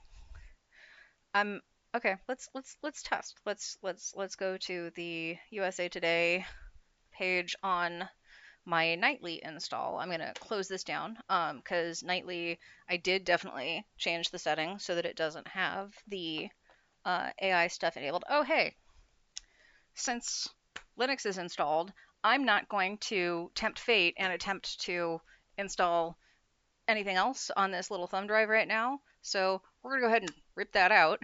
And I don't know what's gonna happen with the naked thumb drive. I'm considering turning it into like an earring or something like that, but fuck you, little naked thumb drive. So thank you for doing your job, little naked thumb drive. I'm sorry that you initially were fussy and had your skin stripped off while I was installing an operating system that didn't want to get along with the hardware. God, speaking of anthropomorphization, but I want to see if, because I have nuked the uh, AI settings on this install. Let's see what happens if I go to USA Today here.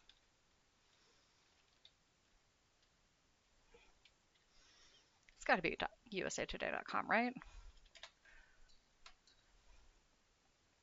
Okay, and let's see if we can actually find the same story. Um, if I can, I would love it if I could search on this site. Are these seriously? Why are all of these things not loading? Those can't all be fucking read as ads, can they? There's no fucking way. There's no fucking way. Those are images. The images should be loading.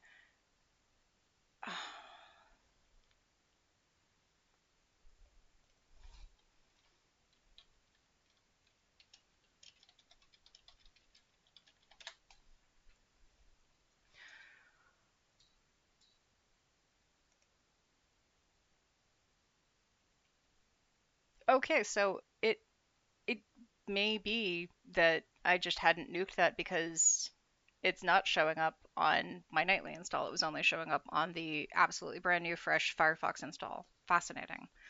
Um, Interesting. That is really interesting to me.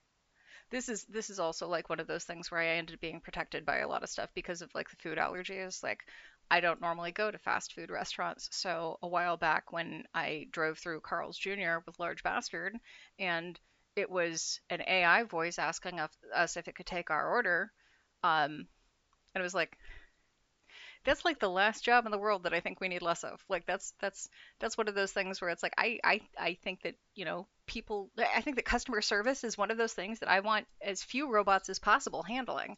And then also, of course, the robot was not able to listen to our order and parse it correctly. And so there are just fewer people working behind the counter who are making up for the fact that clients are now frustrated by the fact that they have had to talk to a robot before a person.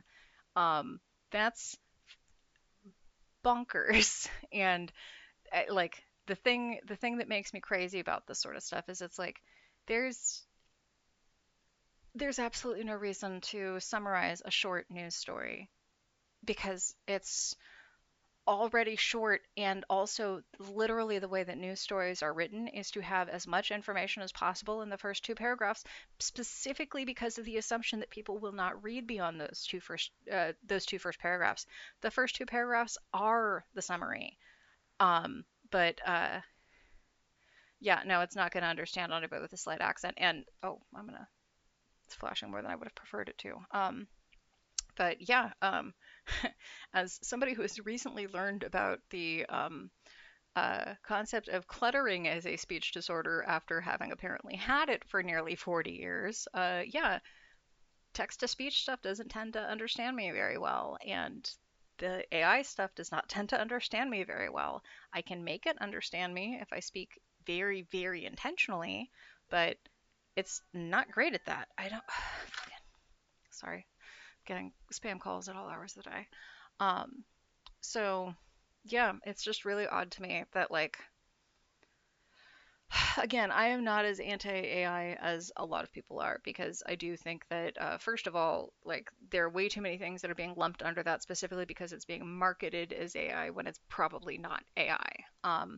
And secondly, I think that a lot of the things that people are concerned about in terms of AI are definitely exaggerated in ways that I think are like harmful to the discourse in general. But like at the same time, like it's bullshit to do AI fucking story summaries. It's bullshit to have AI taking orders at Carl's Jr. This is not. What are we doing? What the fuck are we doing? So, um, yeah, one of the authors I follow has been using Dragon Naturally Speaking for speech to text for years, and it's freaking expensive and needs to train on a user specific voice for a reason. Yeah, no, and and really getting your profile migrated and everything is a huge deal. So, um, and I will say it's frustrating that AI seems to be replacing where people should be. It's even frustrating to me that it's replacing this stuff where people weren't. Like, I when I got my piece of shit Subaru, I had to go to the Subaru dealership to get a second copy of the key made, and dealing with the dealership, it would have been more efficient to navigate a phone tree than to have the AI fucking make the appointment and do everything for me. It's like, yeah, I actually would have rather pressed 7. Like that would have been more efficient for me than, pressing buttons and entering numbers would have been more efficient for me than having the AI not understand me multiple times. It's what was it? Like the idea that so much of this is stuff that is specifically supposed to be interacted with like through voice or through like asking for things through naturalistic language as opposed to like programming something like is one of those things where it's like I think it's attempting to solve a problem that we generally speaking don't have because people are pretty capable of like following instructions, and I don't want things to want me to talk to them. So, but yeah, I do think at this point, try to funnel every penny into the richest assholes' accounts. I think at this point, the issue is more that they're trying to desperately justify their existence because, I mean, nobody's adopting it to the extent that everybody expected they would. It's really interesting seeing the way that like Facebook and the metaverse is a good model for this, where it's like looking at it and watching and seeing like you poured how much money into this thing that like nobody had expressed any interest in, and trying to force people into using this as a workspace which nobody wanted because it was less efficient than just using Zoom calls and things like that, and cloying at the same time. And that's what a lot of this stuff feels like to me, is it's like I didn't newspaper writers already write the stories with summaries up top. That's that's what a fucking subhead is. I'm pretty sure like yeah, yeah, there we go.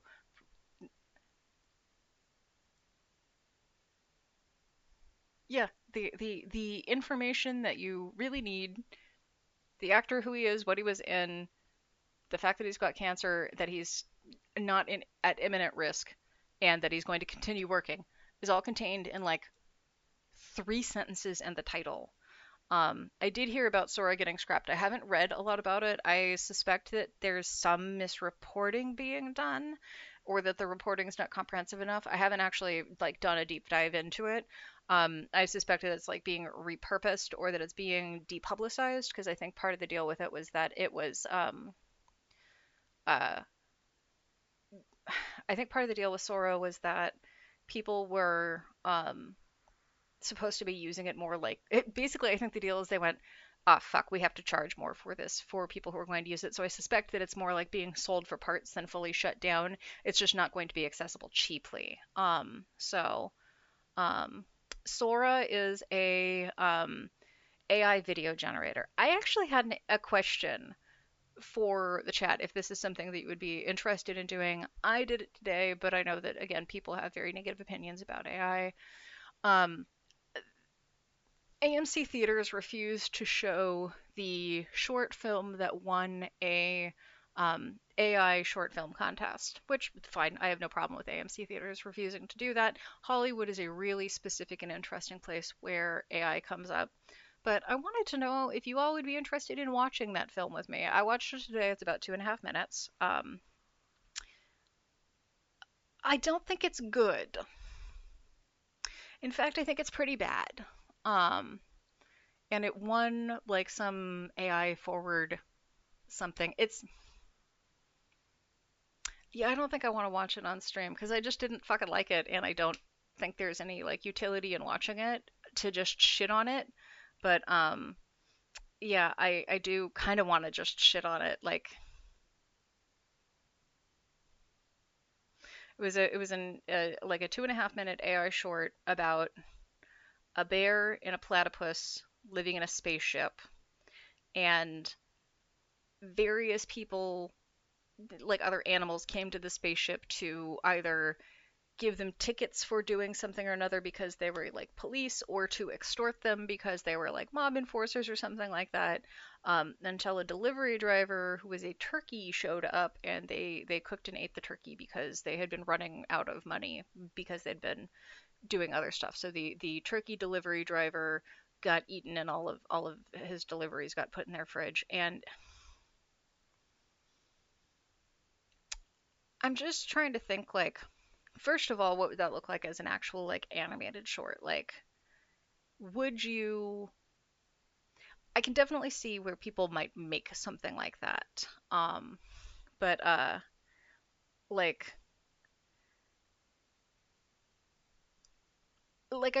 I can see it in the sense of like a Happy Tree Friends, like people like making like edgy shit for whatever. There was something really interesting in the way that like so the deal is that their ship was supposed to look really like grimy and gross. Um and it did, but it also like looked bad not in a like I think they had to make it so that their setting was grimy and gross to make things like a little unreal because like the whole thing just looked like shit. Like this is supposed to be yeah, the platypus ate the turkey. It was a bear and a platypus were like buddies on the ship together and the platypus ate the turkey. It was just also one of the characters who showed up earlier was like a pig who was extorting them and was supposed to be a cop and it's like eat the pig, come on. But the short was called Thanksgiving Day, so that's the joke. It's pretty bad. It's pretty bad. And again, like I can kind of see in a Happy Tree Friends, like, you know, three edgy five view kind of way. I can see somebody making like an animated short out of this and like actually doing traditional animation. Um, but like the entire point of the joke is it's Thanksgiving Day, so the turkey gets eaten. But yeah, it was also really interesting the way that things were like inconsistent from like scene to scene, even in a 2.5 minute short. Um, and the like it was so clear. You know, people on Tumblr make fun of Adam Ellis, that cartoonist, because like they're like, oh, you know, he's got terminal same face or whatever, and it's like realistically what he's doing is he's on model. Like he's able to draw the faces of the characters that he draws like really accurately from drawing to drawing. Um, like the concept of being on model is something that you care about when you are doing like cartooning or illustration or animation or anything like that. Like it was so clear with these characters that they couldn't really get them on model. Like they couldn't get the like you could see how much effort they must have put into getting certain things to be as close to the model as they wanted them to be and still weren't really successful. Um So yeah, he did really expand his art in the last couple of years. Adam Ellis, I really like Adam Ellis. Like I've always really liked Adam Ellis. And I like his spooky stories, and I like his really horny gay stuff. And I love that post that he did with the assless shorts. He's fantastic. Um, and I do like the amount of trolling that he carries through in his work. That's fun. I do appreciate it. But yeah, the video, like the it was also interesting because there were certain things that clearly just couldn't accomplish with the AI by itself. Like at one point, one of the platypus is supposed to be pouring like some kind of radioactive fuel into a gas tank or something like that, and it's like so clear that this was composited together from two AI shots because it couldn't get it to match the lighting. Like it's really interesting to see the areas where it fails, where like an animation studio would never allow this. On the other hand, an animation studio would have probably taken several months and like at least a couple tens of thousands of dollars to make this, but it would have been a quality product and probably something that like AMC theaters wouldn't have refused to air. Um, so the music in it was also pretty bad. There were no real vocals. There were just kind of like generic grunting noises and everything like that. And also the spaceship that they had, like this, first of all, the space was badly animated and the ship was badly animated. It looked literally like at best early 2000s and realistically more likely like late 90s CG. It was really, I don't know. I continue to be like pretty unimpressed by AI output on an, even when people talk about the fact that it's getting better, oh, it's getting so much better, but it's like, it's not. It's not. It's really like, it's a more finely tuned version of what it was a few years ago, which was still, talking about yeah, animation really has to be on model. Really, really has to be on model, like significantly. And that's something that people have had issues with when attempting to do AI videos in the past, like to get them to be consistent. Like even when you move the camera shot to shot, or like move the camera within a scene or something like that, it it has trouble keeping the characters on model. Like, I know that there's like somebody did a short film about a balloon a couple of years ago, and it seems like the problems they're having still are still those same kinds of problems from a couple of years ago. And it reminds me of Frank, the AI on Tumblr, um, who like Frank was great, but for the most part, people remember Frank because a few like really fantastic posts got out there. A lot of Frank's output was nonsense. So, yeah, they had to generate hours and hours and hours of footage to get anything usable, which is interesting. So this is something that when I was teaching photography for the yearbook camp, I taught photography at a yearbook camp for 2 or 3 years, something like that. Sometimes Frank was funny because it was nonsense. Sometimes Frank was like that post that always goes around where like Frank accidentally created a like basically a banger Dr. Seuss line. Frank is a weapon you wield against the dark, or whatever the fuck it was, or hope is a weapon you wield against the dark. Like that's one of those things where it's like, you know what, good job AI, you definitely said something, uh, well, thanks for that edgy thing you said. Now say something that's beautiful and true. And it's like, well, okay, you know what, the robot did say something beautiful and true. I think that some of the things that Frank said genuinely were artistic and creative and interesting, but there was so much shit being thrown at the wall that some of it was going to stick. Um, yeah, never before seen sentences. Um, but like, so going back to the yearbook camp, when I taught yearbook camp, it was right at the cusp of when people were doing the move to digital. The first year, we still allowed students to bring film cameras, and then after that, it was digital only. And when it was digital only, the rule that I still had for the project that we had a project that was the assignment was to take 15 photos that fell into certain categories. So it was like something that demonstrated color, something that demonstrated water in motion, something that demonstrated leading lines, something that demonstrated texture, something that demonstrated positive and negative space, basic photography ideas.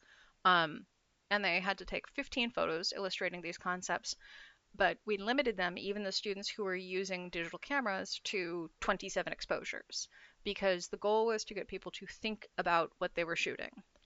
It was to force people to a certain set of constraints, and we told them We are going to be looking at the information on your cards. We will be able to tell if you deleted photos and took other photos. You have only 27 photos to take. You cannot take more photos than that for this assignment. And it really was to force people to be intentional with the way that they were taking these pictures. And I really dislike the argument that like AI art is soulless. I dislike the argument that any kind of art is soulless because I don't think souls matter. I don't believe in souls. This is not something that I particularly care about. And I do think that it's perfectly possible to create unintentional art that is still interesting and moving and things like that. But like, I think the issue is that when people are using AI, like, if you go through the process of becoming an animator, like, that's something that requires effort and training and a certain level of like taste and things like that. Basically, you have to put in the time to know what looks good and how important it is to be on model and how scenes are framed and, shot, reverse shot, that kind of thing. Like if you go to the effort to become an artist of basically any kind, you learn the things that make the art that you're making appealing to other people, intriguing to other people. And I think that one of the biggest things that's an issue with AI art, because the thing is, it's not just the AI creating art. It's not going to create art without a prompt. These prompts are all being put together by people. There's still somebody behind this, guiding this. And I think this is an important consideration to have when talking about these kinds of things. I think the deal is that the people doing it don't know what good art is in a lot of cases. Um, so, and thank you, Spiraling, for the update. It is, we are at about 2 hours, but yeah, I think that was like really the thing that I came away from was like they had managed to create a film that was, it had a joke, it had a thought, it executed on that in such a way that it was like clearly comprehensible. It was definitely understandable in a way that like some of the AI films from a couple of years ago weren't. Like that has gotten better to the point where you can get it to like spit out something that's at least kind of on model repeatedly, even if you do have to generate a ton of stuff to get there. Like it was something that read as a story. Like it had a plot kind of. So and yeah, that's the deal. They want to have written a book without having to write a book. And I think the deal is that the people who are like, man, I wish I had written a book, are just people who don't know what makes books good. Not even necessarily the effort of creation or the fun of writing it or the fun of creating or whatever, but it's like, yeah, like when you start making music, a lot of the music that you make is going to be absolute shit because you don't know what makes good music. When you start drawing stuff, a lot of the stuff that you draw is going to be absolute shit because you don't know what makes a drawing good. And in fact, as you progress, a lot of your stuff like you end up in lulls where you're not as productive because you're looking at things and you're going, bye coat, bye bye bye. But it's like so So potato chips, the for the people saying that it's how they don't want to pay people to do the labor. I my primary problem with the AI art is always going to be capitalism. But at the same time, like there's a creator on Tumblr whose handle is Reacher Art, and they've interacted with a ton of my posts, and I've looked at their stuff. They create AI art. They are an artist who creates AI art, and the stuff that they create is interesting. They use AI as part of their workflow, as well as occasionally use it to generate things. I have absolutely used AI to do things like, used a crayon or whatever it is to be like, actually the cover of one of the programs that I made for the hacker conference a couple years ago, I asked Crayon to generate an image of a vintage computer, a 1980s computer or something like that, and then I took the image that it gave me and I like dithered it and like shifted it and changed things around until it looked like basically a glitch image. But the deal is that it's like I still had like an intention that I was going for there and knew how to make it look good. And Reacher, I think, is the same thing, where it's like they know what they're doing, and so having the tools to make it easier for them so that they don't have to like and they have like mobility issues, and so they use the AI art because like physically rendering stuff is not really possible for them. And it does get deeply annoying when people say like, well, if you wanted to, you could definitely do it in this way. Like, you could, there are people who draw with their feet, and it's like, no, that's inspiration porn bullshit. Fuck that. Um, like that's not the fucking same. Like if somebody is able to generate something through prompt and things like that, I don't have a problem with that. I actually don't have a problem with it even if they're not creative. It's just the idea of all art moving in that direction is like miserable. But on the other hand, where is art right now? Disney movies fucking suck. So I don't know. I don't know. Um so but yeah. Uh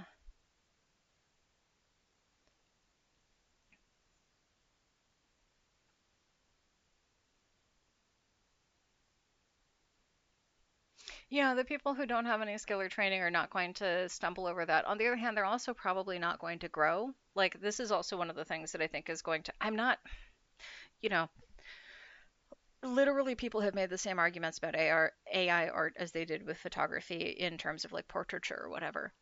Portrait painters did not cease to exist as a result of the advent of photography. However, only a much narrower group of people were able to like be professional portrait painters. Like that's a much smaller group than it used to be because people were able to get portraits. The thing about it is like there are also people who were able to get photo portraits who were never going to be able to afford to have a portrait taken professional or painted professionally. And that is to a certain extent the way that I look at like some of the AI stuff where it's like, there are people who might have a vision for a weird little cartoon about space turkeys or whatever that are never going to have the artistic skill to make it themselves personally or to render it or anything like that. And it may not be something that they're passionate enough to throw their entire selves into and quit their job to become an animator. Because as it turns out, even if you are an animator and you're good at it and you're skilled at it, it's fucking hard to make a living at. And if you're a casual, then you're not going to want to put that fucking effort in, and I don't blame you for that. But yeah, who was paying for the portrait paintings in the first place? It was the fucking rich people. Who was paying for the shit animated films in the first place? As it turns out, Disney is paid to make a lot of shit animated films. Um, and they're always going to be able to pay. However, they're also taking advantage of the fact that Disney absolutely definitely wants to use this kind of technology to make their shit animated films even cheaper to produce, um, because they don't care about quality. They care about profits. And this is something that's going to make it more profitable, not better. But they were never interested in making things better in the first place. I don't know. It was an interesting thing watching the little film today and thinking about it and being like, how do I feel about this question of art and of AI cinema or whatever? It is definitely reassuring to look. It's not even reassuring, but it's like unsurprising to look at it and go like, yeah, it's still pretty bad. Like, and it's also interesting because I wonder how much of it is like reconfirming biases, but like there was definitely a part of me that like watched the movie and went, yeah, I can see why this won an AI film festival. Like I can see why the people who judge this are the kind of people who would select this as the winner. And there was also some shit where it was just like definitely still like, yeah, that's not how bones work. That's the weird grime that you're showing and everything like that is definitely grimy and disgusting looking, but it's not correct. But yeah, the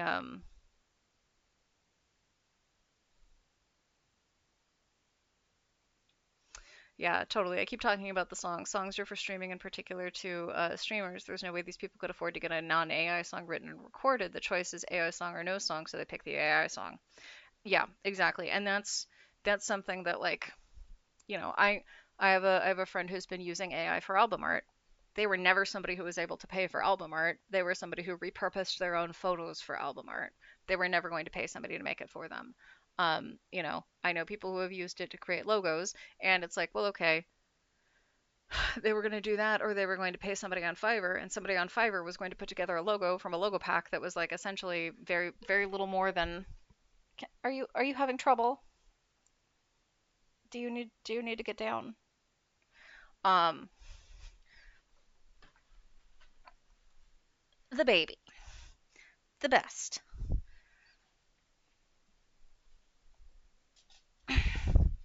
Um, So, but yeah, she's so good. She's the best. Just getting some water. I think large bastard got home, so I think she hears him moving around. But yeah. So it's like I don't know. It does definitely feel like the way people used to talk about digital photography, but it also I guess there are a lot of people who are really shit digital photographers who get shit out there, and I maybe just don't pay as much attention to it because it's so normalized these days. But like I used to have a friend who is an incredible um uh, digital painting composite artist, like really, really, really skilled, really, really, really skilled, very, very good early Photoshop user, was using Photoshop at an incredible level in like 2005, like amazing art. And there were so many fucking people who were shit to him about it, who were just like, "That's fake. That's not real. Pick up a paintbrush, you idiot!" Like, and it's like no, this is somebody who's using a new tool set to do something really, really impressive that you just don't accept can be used for that yet. So having been there for the first era of digital art isn't real art, it's interesting to observe. Um, so yeah, but the public domain and Creative Commons libraries for of music for streaming like pretty much suck. This is oh, I forgot to mention. This is actually specifically why I did this. Why I made this is because I didn't like so much of the music that was available for like streaming stuff and everything like that. This is all Creative Commons. It says attribution needed, but I don't actually want attribution for any of this. This is all free to use for anything. If you want this for a video or want to tell anybody about this to use for a video, um, this is now also linked to linked in the channel. So uh,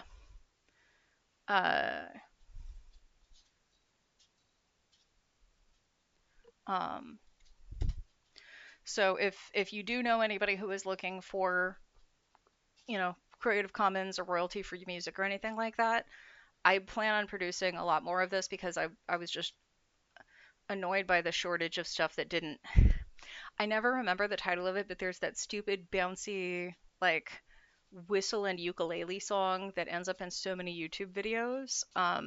But like I hear that and it's just like 2018 coming to slap me in the face, and I'm just like, I know why people use it, but it's now gotten to be like a signifier of a very specific kind of content that I'm just like, stop it. And I've made videos with some of the stuff from those music libraries where it's like, you know what, when I first listened to that, it sounded pretty cool. I've now heard it in 40 different YouTube videos at a minimum. So I just wish there was more stuff out there, but that's why I made some more shit out there. So, and that's another thing, like, that's again, it's me being an iPad kid. Is literally just loops on an iPad, and it's part of why I have trouble saying that they're songs that I made, is because, well, is it really a song that I made? Kind of. So, and some of the AI voices are like getting better. I don't think AI understands lyrics very well. On the other hand, I also don't think most people understand lyrics very well. Um, so I don't know. It's all a little weird. So I don't think we're going to see like the end of human creativity, but I also think that lyrics are very hard. um, but on the other hand, I also think that like a lot of people simply aren't creative and have never been interested in being particularly creative. And again, the example that I use for a lot of this is like, yeah, who I know uses AI a bunch? My dad. My dad uses AI because he has a blog that he produces or like 3 times a week or something like that, and he creates an image header for it. He's 68. He's not going to learn how to use fucking Photoshop. Like, he's not going to pay somebody, even if it was $5 per blog header, like on Fiverr or something like that. Like, that's like, you know, but I think some of the stuff will eventually maybe get a little bit better, but I don't think singing well. Singing is one where it's like so relatively specific. Like, I think you're better off like leaning into like the Vocaloid thing than to like attempting to really replicate a human voice. So, um, but again, like I don't know. This is also one of those things where I'm like so mad about copyright existing as a concept that I'm just like, here's non-copyrighted stuff I made so that you can use it. Here, or here's open Creative Commons stuff that I made so that you can use it, because people should share shit. People should share shit. People should make things and share them. And if you like the things that people make, it's fantastic if you can support them. And if you can't support them, it's okay. Somebody else will. It's always been hard to make a fucking living as an artist. We lived in a temporary golden age where you could like have a decent living as a Disney animator for 70 years, and then you couldn't. And also, even then, at the beginning of the Disney animation shit, no, you couldn't because Walt was so fucking anti-union. Once again, el problema es el capitalismo. um, or el problema es el capitalismo. Like the problem with a lot of this stuff always comes down to the fact that it is extractive and that people can't make money doing the stuff that the robots are now doing instead. And that's a capitalism issue. So, um, but yeah,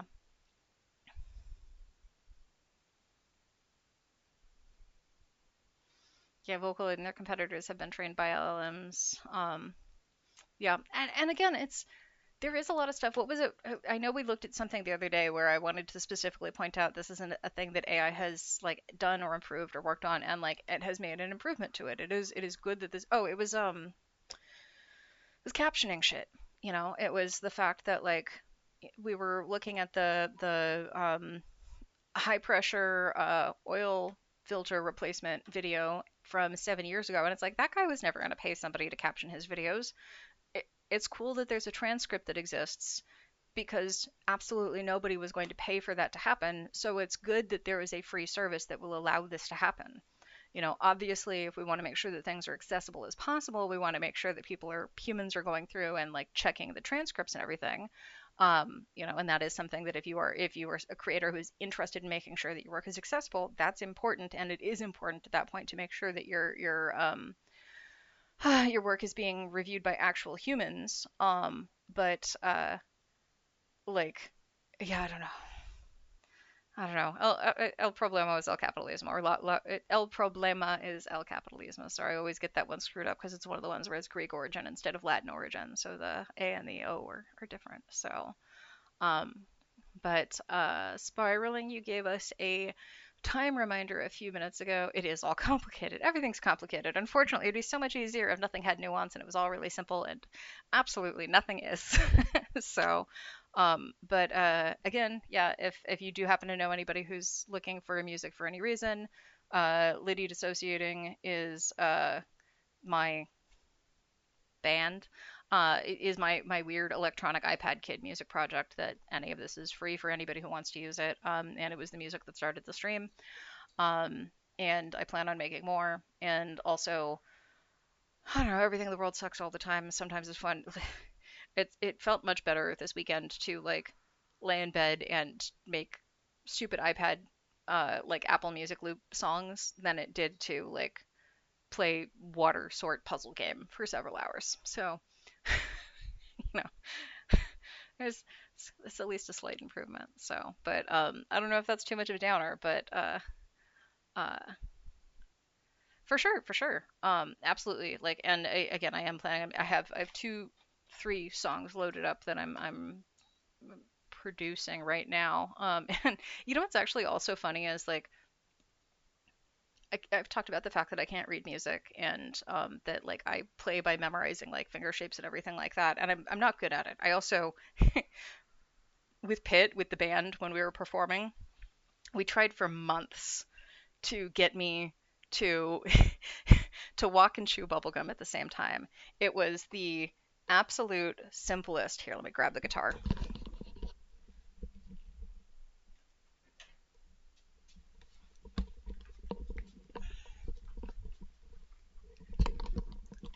I'm not going to actually play this because you're not going to be able to hear it, and I'm sure this isn't like I'm sure this is out of tune, but like literally all that I had to do was these two strings, just play them with my hand going in one rhythm down here at a consistent speed, and like every two measures, take this finger off and then put it back, and then take this finger off and put it back. It was literally three notes that I had to play as rhythm for a song while singing only the chorus. So the part of the song that repeats that I had written the lyrics for, and I couldn't fucking do it. I couldn't both play the two notes and sing at the same time. Like it literally would make me fall down if I tried to do it. It felt so very, very silly. So like I like playing music, I like making music, but like I do not have the physical coordination to like play a piano. Like I cannot use both hands at a time. I cannot play drums because I literally I'll fall off of the thing. Um, so like I'm like there's a bunch of stuff that I now want to do more of that I'm like getting my guitars off the wall for the first time in a long time, grabbing my bass for the first time in a long time because plugging in my keyboard for the first time in probably more than a year, because I'm like, oh, I can play 2 bars of this and create a loop, whereas I wouldn't be able to play an entire song on stage or as a performance or like maintain the speed or anything like that.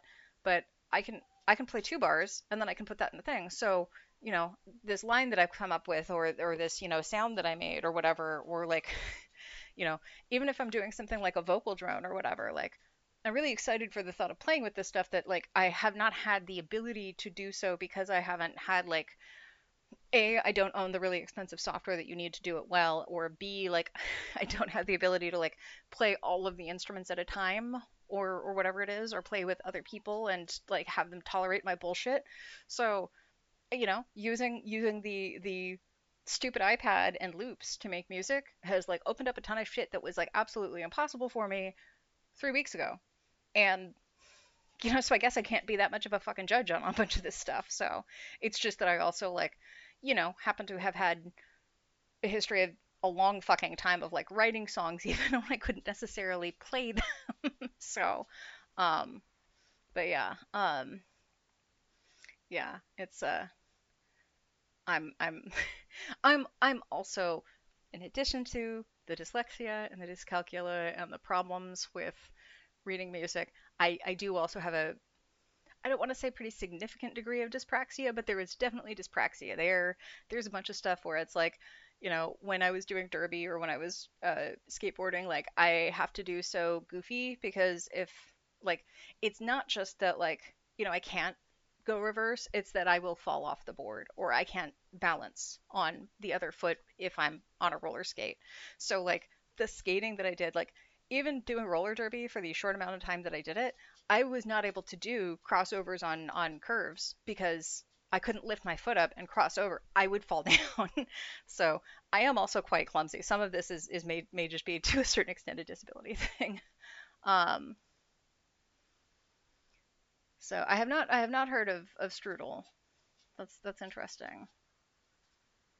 I could, you know what? I could definitely do something stream on how I make the music on an iPad. It's again, I feel very sorry for large bastard. So, um, so yeah, I can stand on the board with my right foot and push with my left, and when I'm roller skating, it looks so fucking weird because I can't pick up one foot, but basically I balance on my right leg, and then my left leg just moves very quickly, like in a serpentine motion, and that's used to propel and push me, and it always looked weird every fucking time I was skating, and I couldn't skate fast, but I was a good blocker. So, um, but yeah, I could definitely do something stream on writing and maybe even do like a comparison of like how I would because it's interesting because it's the same process translated to a different medium. Like if I'm writing a bass line, I'm not writing a bass line based on like where I know the notes are because I don't know where the notes are and I will forget in between playing things. I am memorizing hand motions until things sound correct and then repeating it until I know that I've got it and then writing it down based on tabs and hopefully able to translate that to the appropriate speed in the future so I can play it again and actually get it back. So, um, yeah, GarageBand, unfortunately, this is one of the things that's very annoying about the iPad and Apple and everything like that is it's like they really do kind of have the market cornered. Like there's not a lot of competition coming from non-Apple products. And that's actually the reason that I still have my to Macs from college, GarageBand is specifically why I kept the one from 2012. It's because at that point, I kept that in 2016. That was when I was recording with the band, and it was so much better than any other software I was able to get to make music on PC or on Linux. So, because like Audacity is fine for like maybe podcast editing, but not great for multi-track shit. I have a better time honestly editing multi-track shit in video editing programs than I do in Audacity. Um, so, but yes, Tiny Bastard is now crying at me. Large Bastard is home. I probably need to go eat something. And this is definitely a more positive note than the last one I ended up on. So, um, I'm gonna call it here for now. Thanks everybody for stopping by, and I will see you on Saturday. If you do have tech questions or anything you want to bring up, let me know. If there are topics you think that we should cover, you can either hit me up